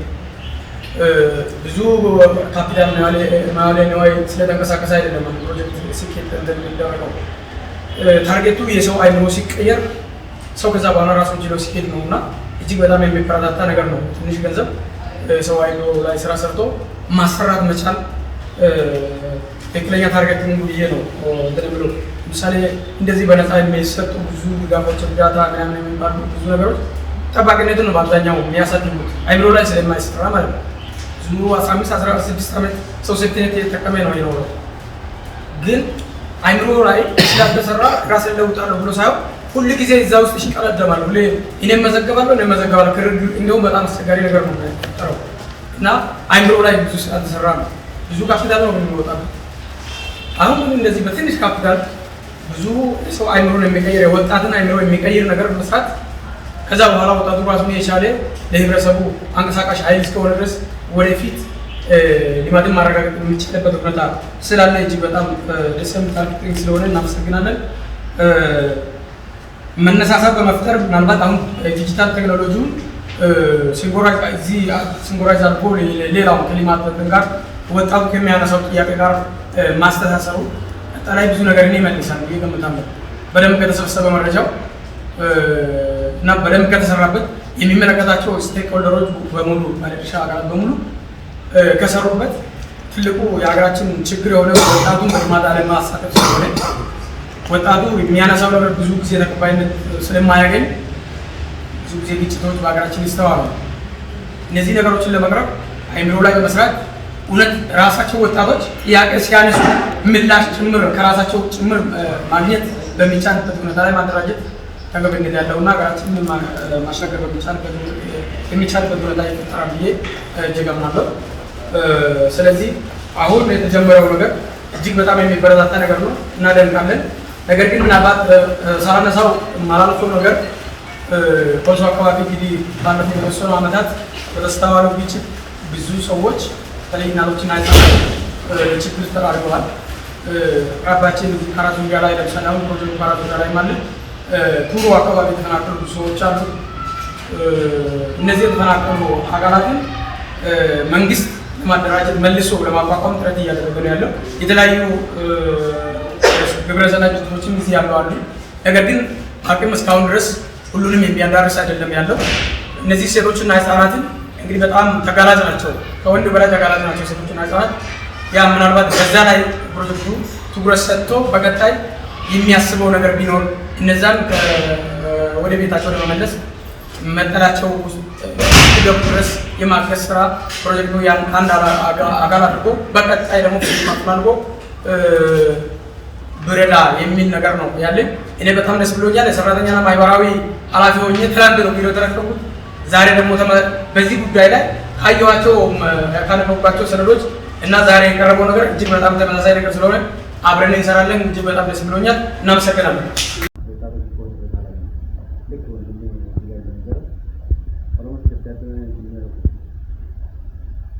እና መሰረት የበጎ አድራጎት ድርጅት ከልብ ነው ማለት ነው።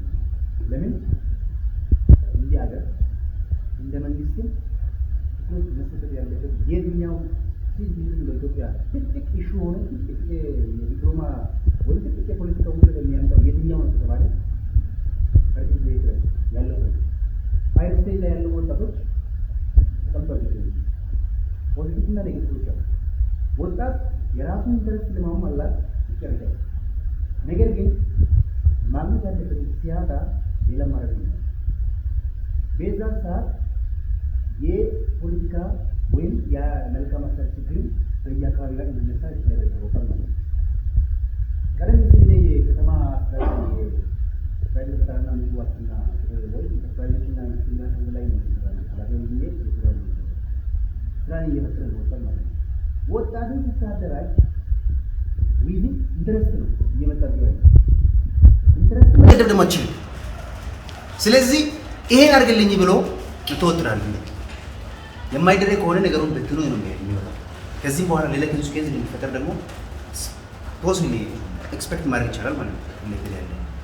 ስለዚህ መሰረት የበጎ አድራጎት ድርጅት እንደ አገር ከላይ ስራ አጥ ብሎ ወይም ወጣት ብሎ ስራ እየሰራ ነው ያለው እንደ ሀገር ደረጃ ስንሄድ ማለት ነው።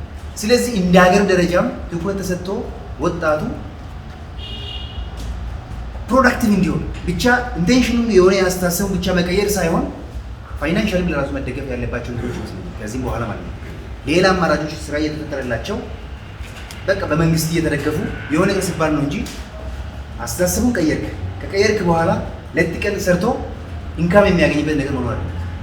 በራሱ ተንቀሳቅሶ የራሱ ሀብት የሚያገኝበት ስራ መፍጠር አለበት። ሀሳቡ እንዳለ ሆኖ ከሀሳቡ ጋር የሚሄደው ፋይናንሻሊ መደገፍ አለበት የሚል ሀሳብ አለኝ።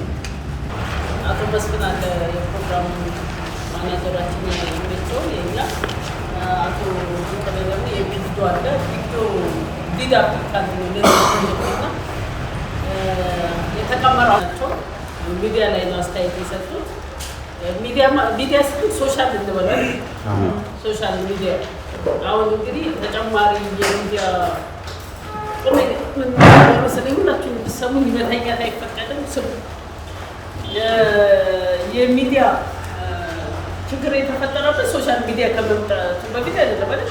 በፊት መንግስት የቀመረው ሚዲያ ነበር የምንሰማው። መንግስት ይሰበስባል ሪፖርት፣ ከዛ ለህዝቡ ያስተላልፋል ምናምን። አሁን ግን እያንዳንዱ ሰው የሚችልም የማይችልም ሰው ጋዜጠኛ ነው። ጋዜጠኛ ደግሞ ጥሩ ጋዜጠኛ እና ሰይጣናዊ መልዕክት የሚያስተላልፍ ጥሩ የሚያስተላልፍ ብዙ አይነት ነው ያለው። አሁን ሚዲያውን በሙሉ እንዳንኮን ነው የሚያደርገን ነገር። እንደኛ አይነት ድርጅቶች ደግሞ በሚዲያ ነው ስራችን፣ በሶሻል ሚዲያ ነው እያስተዋወቀን እያሰባሰብ የምናደርገው እና ሚዲያ ላይ ያለው ነገር ይሄ ነው። እንግዲህ አሁን የዚህ ፕሮጀክት ዓላማም ይሄ ነው። ወጣቱ ለምንድን ነው ይህን የሚያምር ትኩስ አቅሙንና ንጹህ አይምሮ የተበረዘው? ለምንድን ነው ማንም የሚገፋው እንደ ቦይ ውሃ የሚመራው? ለምንድን ነው የሚመራው? ለምንድን ነው ምን እንድናደርግ ነው የሚስተካከለው የሚለውን ነገር ለመስራት ነው ይህ ፕሮጀክት የተቋቋመው። ዲጂታል ይላል። ዲጂታል ወጣቱ ጊዜ የሰጠው አቅም ነው አይደል? አሁን ገንዘብ ያለው ሰው ስልክ ያለው፣ ገንዘብ የሌለው ስልክ የሌለው የሚባል ነገር ቀርቷል አይደል? ሁሉም ሰው ስልክ አለ። አሁን እኔ በማውቀው ነገር አሁን ቅድም የለኝም ያለ አንድ ሰው አለ የለም አይደል? እሺ፣ ስለዚህ እሱን ነው ያነሱት። ቢላ እውነት ነው ባደጉበት ሀገር ላይ የምናየው አሁን የምግብ የሌሎች ነገሮች ሲሰራ ቢላ የሚጠቅመው ሽንኩርት እንዴት እንደሚከትፍ የቢላዎች መጠን እንዴት አድርገው ምግብ እንደሚያዘጋጁት እንጂ ሰውና ሰው ሲጋደል በሌላ በፈረንጅ ቪዲዮ አይተን ነገር አናውቅም አይደል? እኛ ግን በቆንጨራ ስንከታተል በምናምን ስንከታተል ወይም ደግሞ ያልተደረገው በጣም አጋነን እያወራን ስናረግ እና ይሄ ደግሞ ብዙ ጥፋቶች እንዳስከተለ ስለታወቀ ነው። ዲጂታል ቴክኖሎጂ ተፈጥሮ ሰዎች የሚፈልጉትን ነገሮች በነፃነት የሚጠይቁበት የጠየቁትን ነገሮች ደግሞ መልስ የሚሰጥበት መልስ የሚሰጡ ሰዎችም የህዝቡን ጥያቄ ካለ ፍርሃት የሚሰሙበት። አንዳንዴ ያትፈሩ ህዝቡ የሚጠይቀው ነገር በጣም ከአቅማችሁ በላይ ሲሆን ኃላፊዎች ፈራላችሁ አይደል? ከአቅማችሁ በላይ ሲሆን ትደነግጣላችሁ። ግን በዛ ይሄ ድልድይ ነው። ዲጂታል ቴክኖሎጂ ያወጣና ይሄ ተጠይቋል፣ ይሄ ደግሞ ተመልሷል ይልና የተመለሰው ካልተመለሰው ባላንስ እያደረገ ለዛ ነገር መፍትሄ የሚያፈላልግ ነው እና ጥሩ ነው። በቃ ይሄ ነው። ይሄንን ነገር እንግዲህ መንግስት ወይም ህብረተሰቡ ወይም ወጣቱን ብቻ ሳይሆን ያጠፋው ያለን ሲስተም ራሱ ብልሽት አድርገናል። በቃ ይሄ መከባበር የሚባለው ነገር ምናምን ቀረና ማንም አይልም ማለት ስንጽፍ ለምሳሌ አንድ ሰው አካውንት የሚኖረው 20-30 ሊሆን ይችላል። 10ሩ ለጥሩ ነገር ይጠቀምበታል፣ አንዱ ለጥሩ ነገር ይጠቀምበታል፣ 19 ደግሞ ለበጎ ነገር። እነሱን ነገር የማድረግ ሀይት ወይም ደግሞ ፊታችን መሸፈኛ ጭንብል ታውቃላችሁ። አሁን እዚህ ፊቴ ላይ ሌላ ጭንብል ማድረግ እኔ መሆኑን እንዴት ታውቃላችሁ? ጭንብሎች የምናረግበትን ነገር አውልቆ ከጭንብሉ ውጭ ግን ያለውን ሀሳብ ሁሉ የሚሰማ ዲጂታል የሆነ ቴክኖሎጂ የመቅረጽ ነው። ልክ ነው እንደተባለ ወጣቱ ለልማት ወጣቱ ለሁሉ ጥሩ ነገሮች ሲቀሰቀስ ወይም ደግሞ እሱ ሲፈልግ በዛ ነገር ሲቀኝ ነው ስራውን በትክክል መስራት የሚችለው እና ይህንን ለማድረግ እንግዲህ እየተጣረ ነው። በግብርና በኩል አሁን ለምሳሌ ኒውትሪሽን አንድ ህፃን ልጅ ከተረገዘበት ቀን ጀምሮ እስከ 5 ዓመት ድረስ ባሉት 2000 ቀናት አካባቢ ተመጣጣኝ ምግብ ካልበላ አይምሮ ላይ መቀንጨር ማለት መቀንጨር ይፈጸማል። ስለዚህ አይምሮ መቀንጨር ሴቶች ሆኑ ታቆጣማ ማለት ነው። ሌላ ነገር እናደርጋለን። የአይምሮ መቀንጨር ምንድን ነው ማለት? አይምሮአችንም አካላችንን የሚቀነጨረው በምግብ እጥረት ነው። እነዚያ ነገሮች ትኩረት እንዲሰጠው ይሄንን ትኩረት እንዲሰጠው በነገራችን ላይ ይሄ ዲጂታል ቴክኖሎጂ የግብርና ችግር፣ የሳይንስ ችግር፣ የትምህርት ቢሮ ችግር፣ የጤና ቢሮ፣ የሴቶችና ህፃናት ሁሉም ይመልሳል። ለምን ተቀመጥ ሁሉም ነገር የሁሉም ነገር ለአንድ ህብረተሰብ የማይጠቅም የተቋቋመ ስራ ነው የለም ማለት ሁሉም ለሁሉም ነው የሚያደርገው። ስለዚህ እነዚህ ነገሮች ይህን ጥያቄ የተጠየቀው ጥያቄ እዛ ውስጥ ይገባል። ከዛ ይመጣልና ለምንድን ነው እናቶች በቂ ምግብ ለልጆቻቸው የማያስተምሩት? የላቸውም ከተባለ አቅም ማጎልበቻ ገንዘብ የሚያገኙበትን ነገር ይፈጠራል ማለት ነው። ስለ ውጤቱ እየነገርኳቸው ሄዶ ቤት እንደሚደርስ እሺ። እውቀት ደግሞ ከሌላቸው ባለፈው ከአቶ ከበደ ጋር እየዞሩ ነበር ኮንሶ በጣም ብዙ የእንቁላል ምርት አለ ኮንሶ። ግን እንቁላል ጠብሳ ለልጇ የምታበላ እናት የለችም። እናትየዋ ክፉ ስለሆነች ነው አይደለም ማለት ስላላወቀች ነው። እንቁላል ግን ገንቢ ምግብ ነው። እንቁላል አካልንም አይምሮንም የሚገነባ ምግብ ነው። ይህንን ብናስተምራት ያገኘችውን እንቁላል ሰብስባ ወደ ገበያ ከመሄድ ይልቅ በቀን 2 እንቁላል ወይም በሳምንት 5 እንቁላል ለልጅ ብላ ትመግባለች። እነዚህ ነገሮች በጋራ የምንሰራበት መድረክ ነው። ሰራውን የግብርና ባለሙያ ስለሆነ ከዛ ጋር እንትን ብለው ነው። ሌላ ደግሞ መምህር እናትና አባት እኔ አሁን ስብዕናዬን የቀረጸችልኝ እናቴ ነች እያልኩ በመድረክ ላይ አፌን ሞልቼ እናገራለሁ። ከዛ ደግሞ አባቴ ደግሞ የቀረጸው ነገር ነው። አስተማሪዎቼ ደግሞ አይምሮዬ ላይ ዘር አለ። በኋላ ደግሞ የስራ አለቆቼ ቀይ መስቀል ነበር የሚሰራው። እኔ አሁን የቀይ መስቀል አርማ ሳይ እንዴት ደስ እንዳለኝ ረጅም ጊዜ ቀይ መስቀል ነበር የሚሰራው እና ቀይ መስቀል ደግሞ የነበሩት አለቆቼ ደግሞ የዘሩልኝ ቴክኒክ አለ፣ የአሰራር ቴክኒክ ወይም የስራ ፍቅር ነገር እና መምህር ማለት የልጆችን ስብዕና የሚቀርጽ ነው። ለመምህር ማለት ግድ ነው። ወጣት አይደለም መምህር።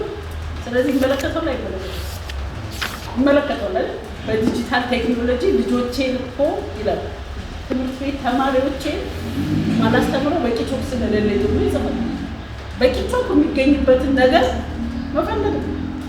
በነገራችን ቀላሉ ነገር ነው አይደል? ከባድ ነው። በቂ የትምህርት ለምሳሌ ትምህርት ቤት ውስጥ ለምንድን ነው አሁን የኮንሶ ህዝብ ከብት ማርባት ብርቅ ነው እንዴ? የወተት ላም ብናደርግ አንድ ትምህርት ቤት ውስጥ የወተት ላም ገዝተን ብናስቀምጥ ከባድ ነው?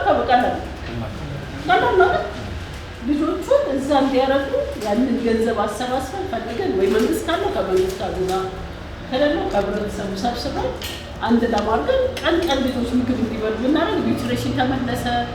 አስተማሪ የሚያስጠላው ርቧቸው ተገምቱን ግድ ሲወጡ ሲደርሱ በደንብ ትምህርት አለገባ ሲላቸው የሚያደርጉትን በሙሉ ይቀንሳል። እና እንዲህ ሰፊ ሀሳብ ያለው ዲጂታል ማለት ፊት ለፊት መጥተን አንኳኩተን ኤልሳ ቢሮ አንኳኳ ምን ትለናለች? እውነቱ 90% ቢሆን 10% ውሸት ተጨምሮበት ስብሰባ ላይ ነኝ ቢዚ ነኝ ምናምን ነው ትላለች።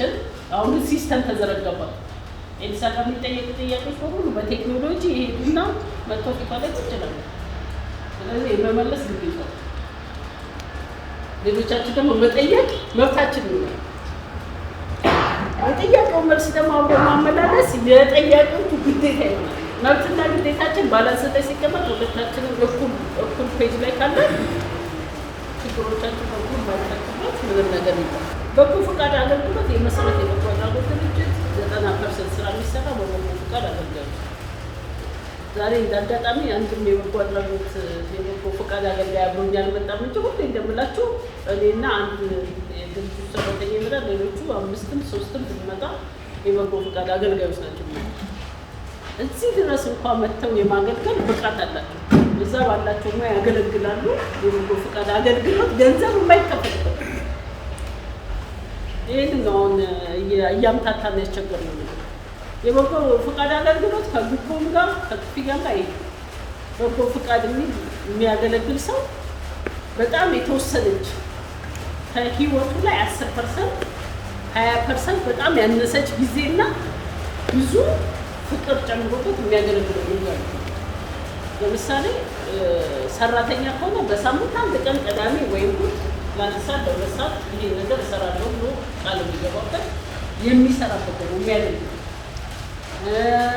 ከዛ ደግሞ በፍላጎቱ መሰረት የሚከውነው ክዋኔ ነው። የበጎ ፈቃድ አገልግሎትን በጣም ነው የመሰረት በጎ አድራጎት ድርጅት የሚያደርገው። ወጣቶቻችሁ በበጎ ፈቃድ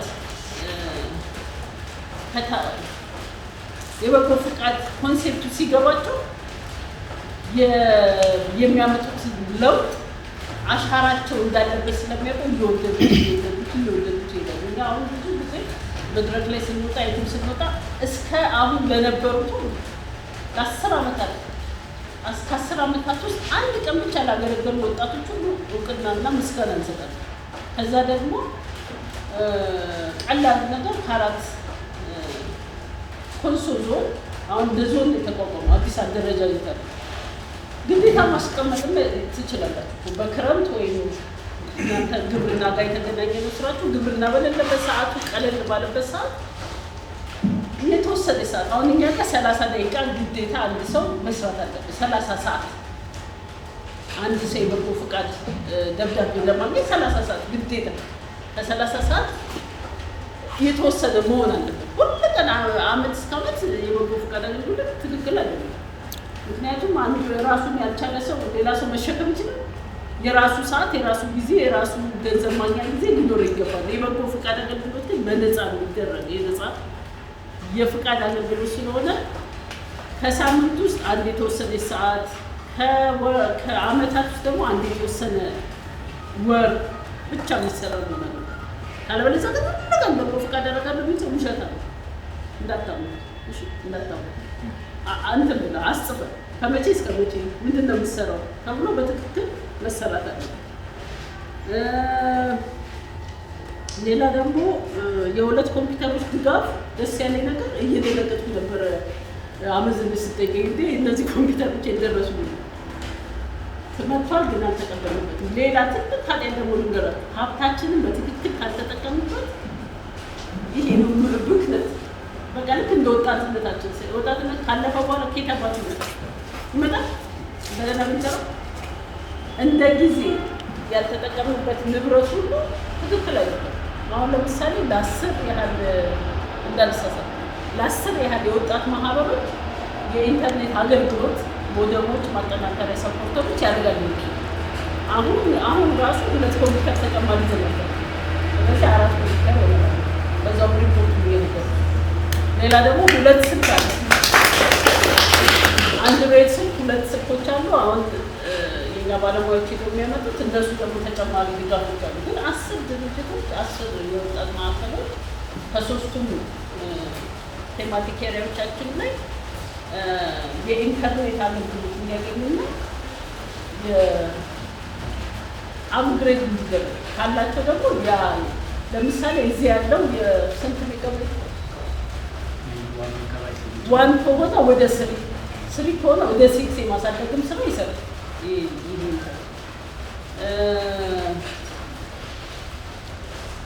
ከዛ አገልግሎት የማይሰጡትን ነገሮች አገልግሎት እንዲሰጡ ማድረግ አገልግሎት መስጠት አለባቸው በአካባቢ በሙሉ። ሌላው ምክንያታዊ ወጣት መፍጠር አላማው ሰላም እኔ ሰላም ምወጥ ሁላችንም ኪስ ውስጥ እና ሁላችንም ልብ ውስጥ ያለ ነገር ነው። ያ መዋጮ ያልከፈለ ሰው የሰላም አደፍራሽም ነው። ሰላማዊ ሊሆን አይችልም። እኔ ሰላማዊ ለመሆን በጣም ቢዚ ነኝ። ብዙ ጊዜ ሶሻል ሚዲያ ደግሞ እጠቀማለሁ ለስራዬ። ስልኬን አንስቼ የራሴን ነገር ከጫንኩ በኋላ ሌሎች ነገሮች አሉ። ምክንያቱም እናንተ ላይክ ሼር ያላደረጋችሁበት ሰው ላይክ ሼር ያላደረጋችሁ ማለት ቢዚ ከሆንኩ በምንም አይነት እህቴ ስለሆነ ወንድሜ ስለሆነ ጓደኛ የማውቀው ሰው ስለሆነ ብዬ ላይክ የምትለዋን አንዷን እንድች በተላለፈ አንብቤ ሲገባል ያ መልዕክት ለእኔ በደንብ መግባቱን እርግጠኛ ሰው ያ መልዕክት ደግሞ እኔ ሼር ያደረኩት እኔ ላይክ ያደረኩት መልዕክት የሌላ ሰው አይምሮ በቀጥታ ወይ በተዘዋዋሪ ሊረብሽ የማይችል መሆኑን ሳረጋግጥ የሀገርን ሰላም የማይነካ ልክ እንደዚህ አይነት አቋም ይኖራል። ካላመናችሁበት አታውቁም። ቤንዚን ላይ እሳት ላይ ቤንዚን አታርከፍቱ። ከዛ ሲነድ እኮ ራሳችን ነው የሚያጋጥመው። እና እነዚህ ነገሮች ግድ ነው። የግጭት አፈታት ላይ እና የሰላም ግንባታ ላይ መስፍኔ በኋላ ይነግራቸዋል። ከ20 በላይ በተለይ ኮንሶ የኮንሶ ብዙ ደጋግ ሰዎች አሏቸው። አሁን ትዕግስት የምትባል ቡና የምታፈላ ልጅ አለች። መጀመሪያ ላይ ደወለች። መሰረት የበጎ አድራጎት ድርጅት ምን እየሰራ ነው? ለምንድን ነው ህጻናትና ሴቶች እኮ መንገድ ላይ ወጥተዋል፣ ለምን አልደግፉም? በጣም ብዙ ፕሮጀክት ሞከርን፣ ግን እስካሁን ድረስ ያለው ነገር ስላላለን አፋችንን ሞልተን እንጂ የኛ ዓላማ ስለ ኮንሶ ሴቶችና ህጻናት እናስባለን፣ ግን አልተሳካልንም። ለዛ ነው።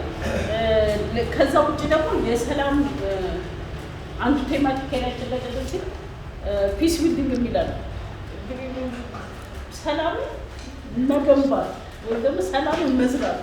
የት ነው መዝራት የምንፈልገው? ህፃናት ላይ ነው። ትምህርት ቤት ሂደን ፒስ ኤዱኬሽን መስጠት፣ እርስ በርስ እንዲፋቀሩ፣ እርስ በርስ እንዲከባበሩ፣ እርስ በርስ እንዲዋደዱ ማድረግ ነው አንዱ ፕሮግራማችን እና እሱም ቀስ በቀስ እንግዲህ እንቁላል በሉ ይሄዳል ይባላል። ቀስ በቀስ ለማሳካት የምንጠራቸው ነገሮች ናቸው። ሌላው የፋይናንሻል ስለ ፋይናንሻል ሁለት ነገሮች አሉ። ገንዘብ ስላጠረ ከሆነ ስራ አልተሰራ ማለት ዋሽታችኋል። በኋላ በደንብ አብራራላችኋል። ገንዘብ የሚባል ነገር ስራ ይሰራል። ስራ ግን ገንዘብ ያስገኛል። ስራ ስንሰራ የምንፈልገው ነገር ማስፈጸሚያ ነገር እናገኛለን። ገንዘብ ስላጣን ግን ስራ ማንሰራ ከሆነ ስራውን ነው እንጂ ያልፈለግነው ስራው ገንዘብ ስለሌለው የማይሰራ ምንም ስራ የለም። አሁን እንዳላችሁ አንድ ቤት ሙሉ ኮምፒውተር አሽጋችሁ ቁጭ ብላችኋል፣ ግን ገንዘብ ስለሌላችሁ አይደለም። አላችሁ ሀብቱ እየሰራችሁ ነገር ስለ ፋይናንሻል ነገር በኋላ እናወራለን። ማህበራዊና ሰራተኛ ቢሮ ነው የመጡት። ከእናንተ ጋር ትልቁን ስራ እዛ አዲስ አበባ የምንሰራው ወደዚህ እናሰፋለን ቀስ እያለ ምክንያቱም ያሁን ደግሞ ማህበራዊና ሰራተኛ ከሴቶችና ህጻናት ከሴቶች ጋር መርጃ ነው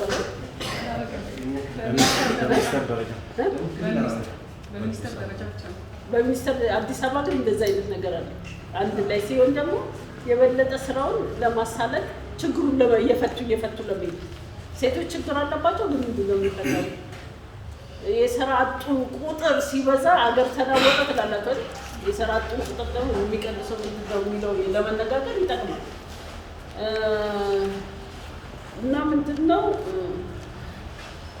የሰው አይምሮ ሲቀየር አገር ሁሉ ትቀየራለች። ህይወት በፍላጎት ነው ይባላል። ይህ ነገር አንዴ ተምሬ በጣም ገርሞኝ ነበር።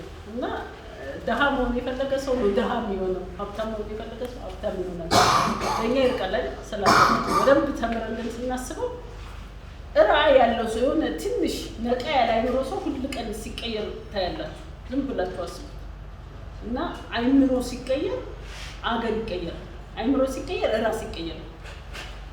እና አንድ አውስትራሊያዊ የሆነ አስተማሪ ሲያስተምረኝ አንዴ ፐርሰናል ዲቨሎፕመንት የሚባል ትምህርት እየተማርኩ ነው።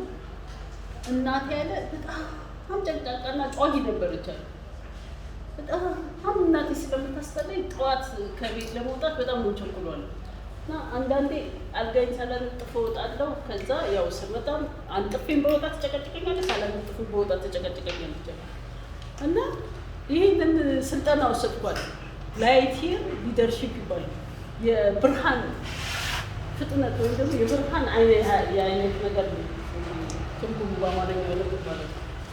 እና አንድ ቀን ስመጣ ያን ትሬኒንግ ስጨርስ ደስተኛው እንኳን በቃ ብዙ የራሴ ችግሮች ታዩኛል እና እቤቴ ስመጣ እንደ ድሮ እየፈራሁ አይደለም መጣው በቃ ሳይ እናቴ ጸባይ ተቀይሯል የተማርኩት የእናቴን ጸባይ ምን ቀየረው ይሄ በጣም ገረመኛል እኔ ነኝ የተማርኩት ትሬኒንግ ላይ ወሰድኩት የኔ ጸባይ ሊቀየር እኔ ጥሩ ልጅ ብሆን እኔ ቀና ብሆን ጥሩ እናቴ ምን ቀና አደርጋለሁ እናቴ ለኔ ያላት አስተሳሰብ ምን ቀየራት ብያልኳል ከዛ ወደ ራሴ ስመለከት የእናቴ ጩኸት ምክንያት እኔ ነበርኩ ምክንያቱም ጧት አልጋ ልጥፍ ያልወጣም ዝርክርክ ነኝ በደንብ አላስብም ምናምን ያሲተው ዝም ብሎ በግድ የሚጣላት ሰው አለ የለም አይደል ስለዚህ የኛ አይምሮ ሲቀየር የሌሎችንም አይምሮ ነው የሚቀየረው የጎረቤት ሀገሮችን አይምሮ እንቀይራለን የሀገራችንን አይምሮ እንቀይራለን የዓለምን አይምሮ እንቀይራለን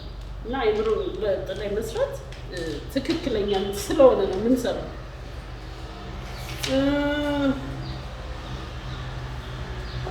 የተፈናቀሉ ሰዎችን ነግሬያቸዋለሁ የኛ ሙከራ ቢሆን ኑሮ ቀይ መስቀል አይቀድመንም የምትሏቸው ድርጅቶች ሁሉ አይቀድመንም አንደኛ የምንመጣው ነው ስላልቻልን ነው ከቻልን ደግሞ እግዚአብሔር ከፈቀደ እንመጣለን አቶ ምረቱ ደግሞ ከወጣቶችና ስፖርት ዋና ቦታ ማወቅ እንዴት ነው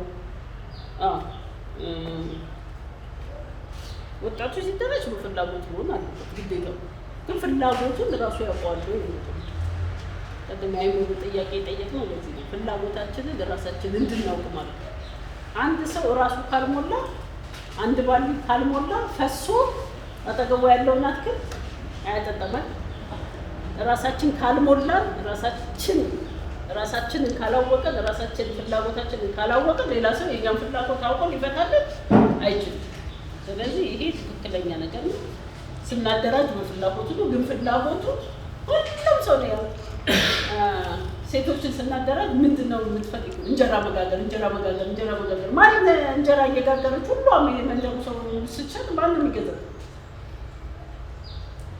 ለምንድነው የመኮረጅ ጸባይ ማስወጣት አለ አይምሮ የራሱ ፍላጎት የራሱ ፖቴንሻል የራሱ ስብዕና የሚያውቅበት ነገር ማድረግ አለበት ሚዲያ ምን እንደዚህ አንዲት ጽፋት አንዲት ቃል ስንት ህይወት እንዳጠፋ ማንም አልነገረውም ይዘው እስቲ እሱን እንንገር እናስተምር ቁጭ አድርገን አንድ ጥሩ ነገር ሲጽፍ አንድ ጥሩ ነገር ሲሰራ የሚሰማው ደስታ የእሱ ብቻ እንደሆነ ይወቅና እሱ ይደሰት ከዛ ልክ እንደኔ አስተማሪ እሱ ሲደሰት ቤተሰቡ ይደሰታል አገር ትደሰታል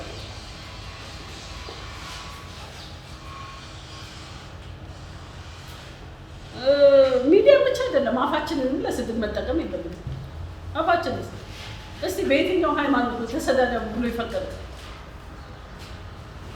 እኔ አንተ ቤተክርስቲያን ቆሜ ስሰማ ወንዱ ደደብ ያለ ሰው ጋን በሳት ይፈረድበታል ይላል ሰምታችሁ ይላል መጽሐፍ ቅዱስ ቁርአን ይላል እርግጠኛ ነኝ ባላውቀው እና መሰዳደብ ጋን በሳት ውስጥ የሚያስገባ መሆኑን ካወቅን አይደለም በሚዲያ በአፋችን ስለምን መጥፎ ነገር ነው አፋችንን ቆንጆ ጥሩ ነገር ብቻ በማውጣት መጠቀም ነው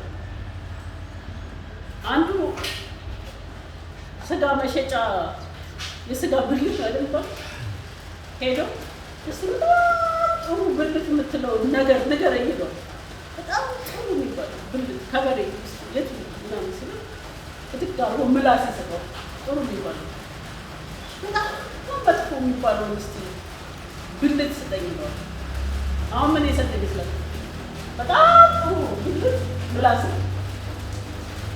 በጣም መጥፎስ የሚመልስልኝ ሰው አንድ ስክሪፕት ይሸለማል አዳምጡ ነው ጥሩ መጥፎ ብልታችን ምላሳችንን ማረፍ ከቻለን አፋችን የሚወጣውን ነገር መጠንቀቅ ከቻለን ዓለም ሰላማዊ ይሆናል ያርግልናል ከልጆቻችን ጋር ከባለቤቶቻችን ጋር ከጎረቤቶቻችን ጋር ከስራ ባልደረቦቻችን ጋር ከህይወት አጋሮቻችን ጋር መንገድ ላይ እኔ ታክሲ ውስጥ ልክ ስገባ እንደምን አደራችሁ ሳላል አልገባም ቢፈልግ ይሱ ባይፈልግ ይሱ ግን ከኔ ጥሩ አፍሮ መውጣቱ ለራሴ ደስ ይለኛል። ሌላ ደግሞ አንዱ ለሰው ደስ ይለኛል። ከዛ ደግሞ ቤተክርስቲያኑ ደግሞ ደስ እንዲለው ይሆናል። ስለዚህ ሁሉ ነገር ምላሳችን የምንጠቀምበት ለምን ይሁን ለመልካም ነገር ምላስ መጠቀም ሲጀምር እጅም ለመልካም ነገር ሲጽፍ መልካም ነገር እንደምን አደራችሁ ደህና ናችሁ 3K የሚሉት የፈረንጆች እንትን አለ ቺስ ቺክ ማለት መምጣት ከዛ ደግሞ ቺስ አንድ ሰው እንዴት ከይሳለ ስንመጣ ኤሲ እንዴት ነሽ ደህና ነሽ በቀደም እኮ ያልሽኝ ነገር በጣም ነው የወደድኩት ደስ ይላል ግን ያቺ በቀደም ያረግሻት ያቺ ነገር ጥሩ አይደለችም ሌላ ቀን ብትሰያ ከዛ ደግሞ ስለሆነ ነገር አመሰግንሻለሁ ካልኳት የት ነው የምትይው በሁለት ጥሩ ነገር መሀል ማለት ላይ ነገር ተቀርቆ ሁለቱም ጥሩ ነገር ትይዝልኝና ያቺ ጥሩ ያልሆነችን ነገር ደግሞ ለማስተካከል ትሄዳለች ልክ ሳለ ያቺ ማትራይ ጉና በእንቶች ያበላል አለቃይ ሰው ምንችለው ሰልበኛ ነው ምንችለው በሁለታችን መካከል መቼ የማይፈታ ነገር ይፈጠራል ማለት ነው እሺ ከዛ መጨረሻ ላይ ነው ማለት አቶ ኖራቱ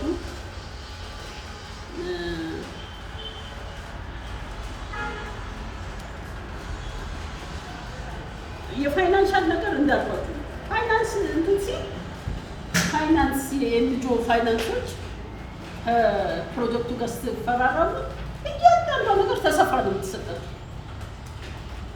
ግን የፋይናንስ አቅም መፍጠር የሚችል ማለት ወጣቱ እኛ ተሰባስበን ፋይናንስ እንዴት እንደሚፈጠር ከመሰረት በጎ አድራጎት ድርጅት ውጪ ሊያስተምራችሁ የሚችል ማንም የለም እኛ በዜሮ ባጀት ነው ዋን ቻይልድ የጀመርነው 15000 ተማሪዎች ነው ከኮንሶ ጀምረን ያቤሎ ሂደን ከዛ አዋሳ ገብተን ከዛ አማራ ክልል ትግራይ ክልል ድረስ ሂደን 15000 ልጆች በየዓመቱ የሚሰጠው አንድ ብር የለም ነበር ያለ ከዛ ደግሞ አንድ ደጋፊ የለም መኪና ወደ ኮንሶ ስንመጣ የደቡብ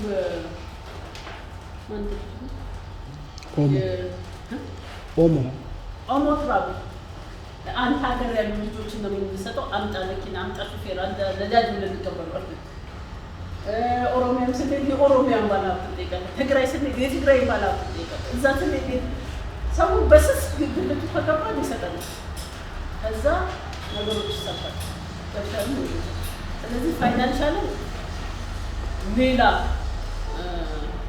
ሁለተኛ ችግራችን ነው አንደኛ ችግራችን የራሳችን አስተሳሰብ መስተካከልና የራሳችን ለስራ መነሳሳት ነው አቶ ተስፋይ ከትምህርት ቢሮ አዲስ ነኝ ግን ደስ ብሎኛል ብለዋል ስለ ስብዕና ብዙ ብያለሁ ስብዕና መገባት በነገራችን ላይ ቆንጆ ፎቅ ተሰርቶ የሚያምር ፎቅ ተሰርቶ ሊፍት ያለው ፎቅ ተሰርቶ ስብዕናቸው ጥሩ ያልሆኑ ዜጎች ካሉ ፎቁ ፎቅ አይሆንም ሊፍቱም ይበላሻል እዛም ገብቶ የሚሰራ የለም ስለዚህ መጀመሪያ የሰው ስብዕና ከዛ በኋላ ልማቱ በራሱ ይመጣል በድህነት አለንጋ የሚገረፉ እናቶችና ልጆች ተቀዳሚ ናቸው ከወንድ ይበልጥ እና ደሃ ሴት አይምሮዋን ያማል ሆስፒታል አትገባ መድኃኒት አይሰጣትም ዜሪ ማርሻት ይፈልጉ ያማታል ምክንያቱም ከምታስበው ልጆቿም እንደምታበላ እንደምታጠጣ ነው ነገር ያስጨርቃታል አይምሯችን ሁሉ ይይዛል አይምሮ ምንም አይዘው ነገር አለ ሁሉንም ነገር ይይዛል ግን እሱን እንትን ማለት አለብን ሰብዕናን ይጎዳል ሰብዕናን ያቆሽሻል ዛሬ ያልሰማው ጥሩ ነገር ከዛሬው ቀን ድንግልና የተከበረ የእግዚአብሔር ቃል ያለበት እንትን ማለት አንድ ሴት ድንግልና ድንግል ስትሆን ለራሷ ኩራት ነው ለባለቤቷ ለቤተሰቦቿ የራሳችን ሰውነት ነው የእግዚአብሔር መቅደስ የሚባለው የራሳችንን መቅደስ አላረከሰውም ማለት ነው ድንግልና ማለት ያረከሰ ማለት ነው ድንግል ሳንሆን ስንቀደመው ረክሰናል ወደን ወይም ሳንሆን ከሁለት አለ አሁን አቶ ተስፋዬ ያስደነገጠኝ ነገር ሴተኛ አዳሪነት ድረስ መሄድ ከተቻለ በጣም ድህነቱ ብሷል ማለት ነው። ድህነቱ ደግሞ የገንዘብ ብቻ አይደለም፣ የአይምሮ ሁለቱም ተነባብረው ብሷል እና እሱ ነገር ሳይቃጠል በቅጠል ይባላል። እዚሁ ላይ ለመቅጨት ወደ ሌሎች እንዳይሄድ ድንግልናችን እንድንጠብቅ ድንግል እንድንሆን ድንግል ልብ ድንግል ሰውነት ያለው ሰው በጣም ያስፈልጋል። ያንን ባህላችን ከለቀቀ ነው በጣም መጥፎ ነገር የሚሆነው እና እሱ ያስፈልጋል። ኤልሳቤጥ ችግር የመጨረሻ ጥያቄያችን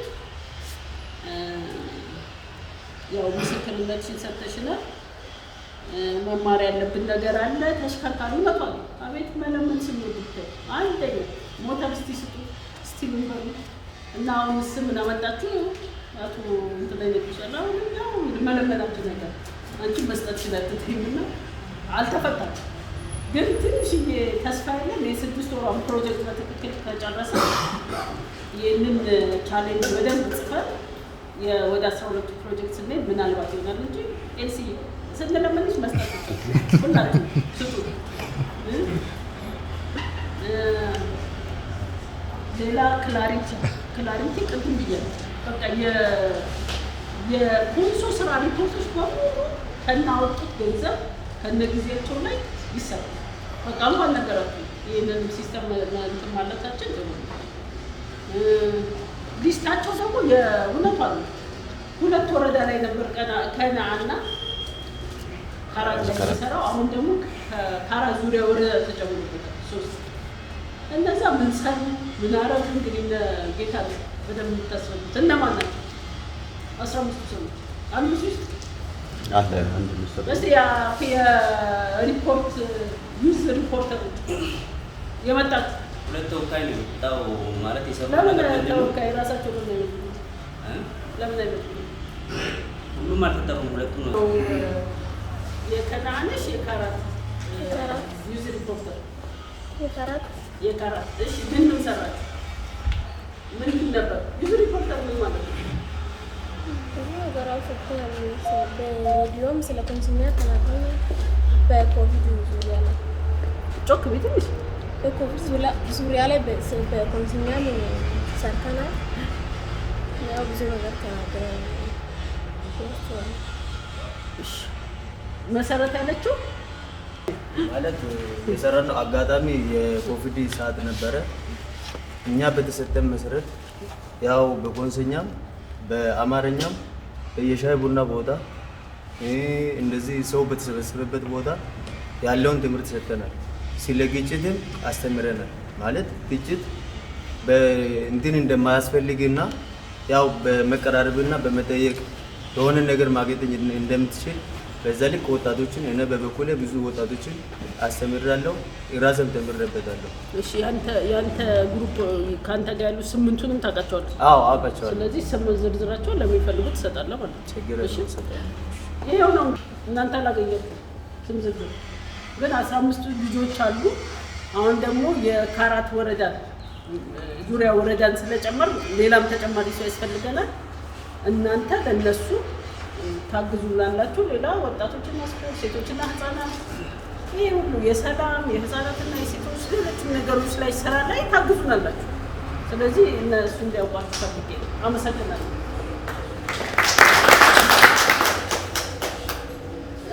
እንግዲህ ከሞላ ጎደል እኔ የጠየቃችሁን ጥያቄ የመለስኩ ይመስለኛል። አመሰግናችኋለሁ።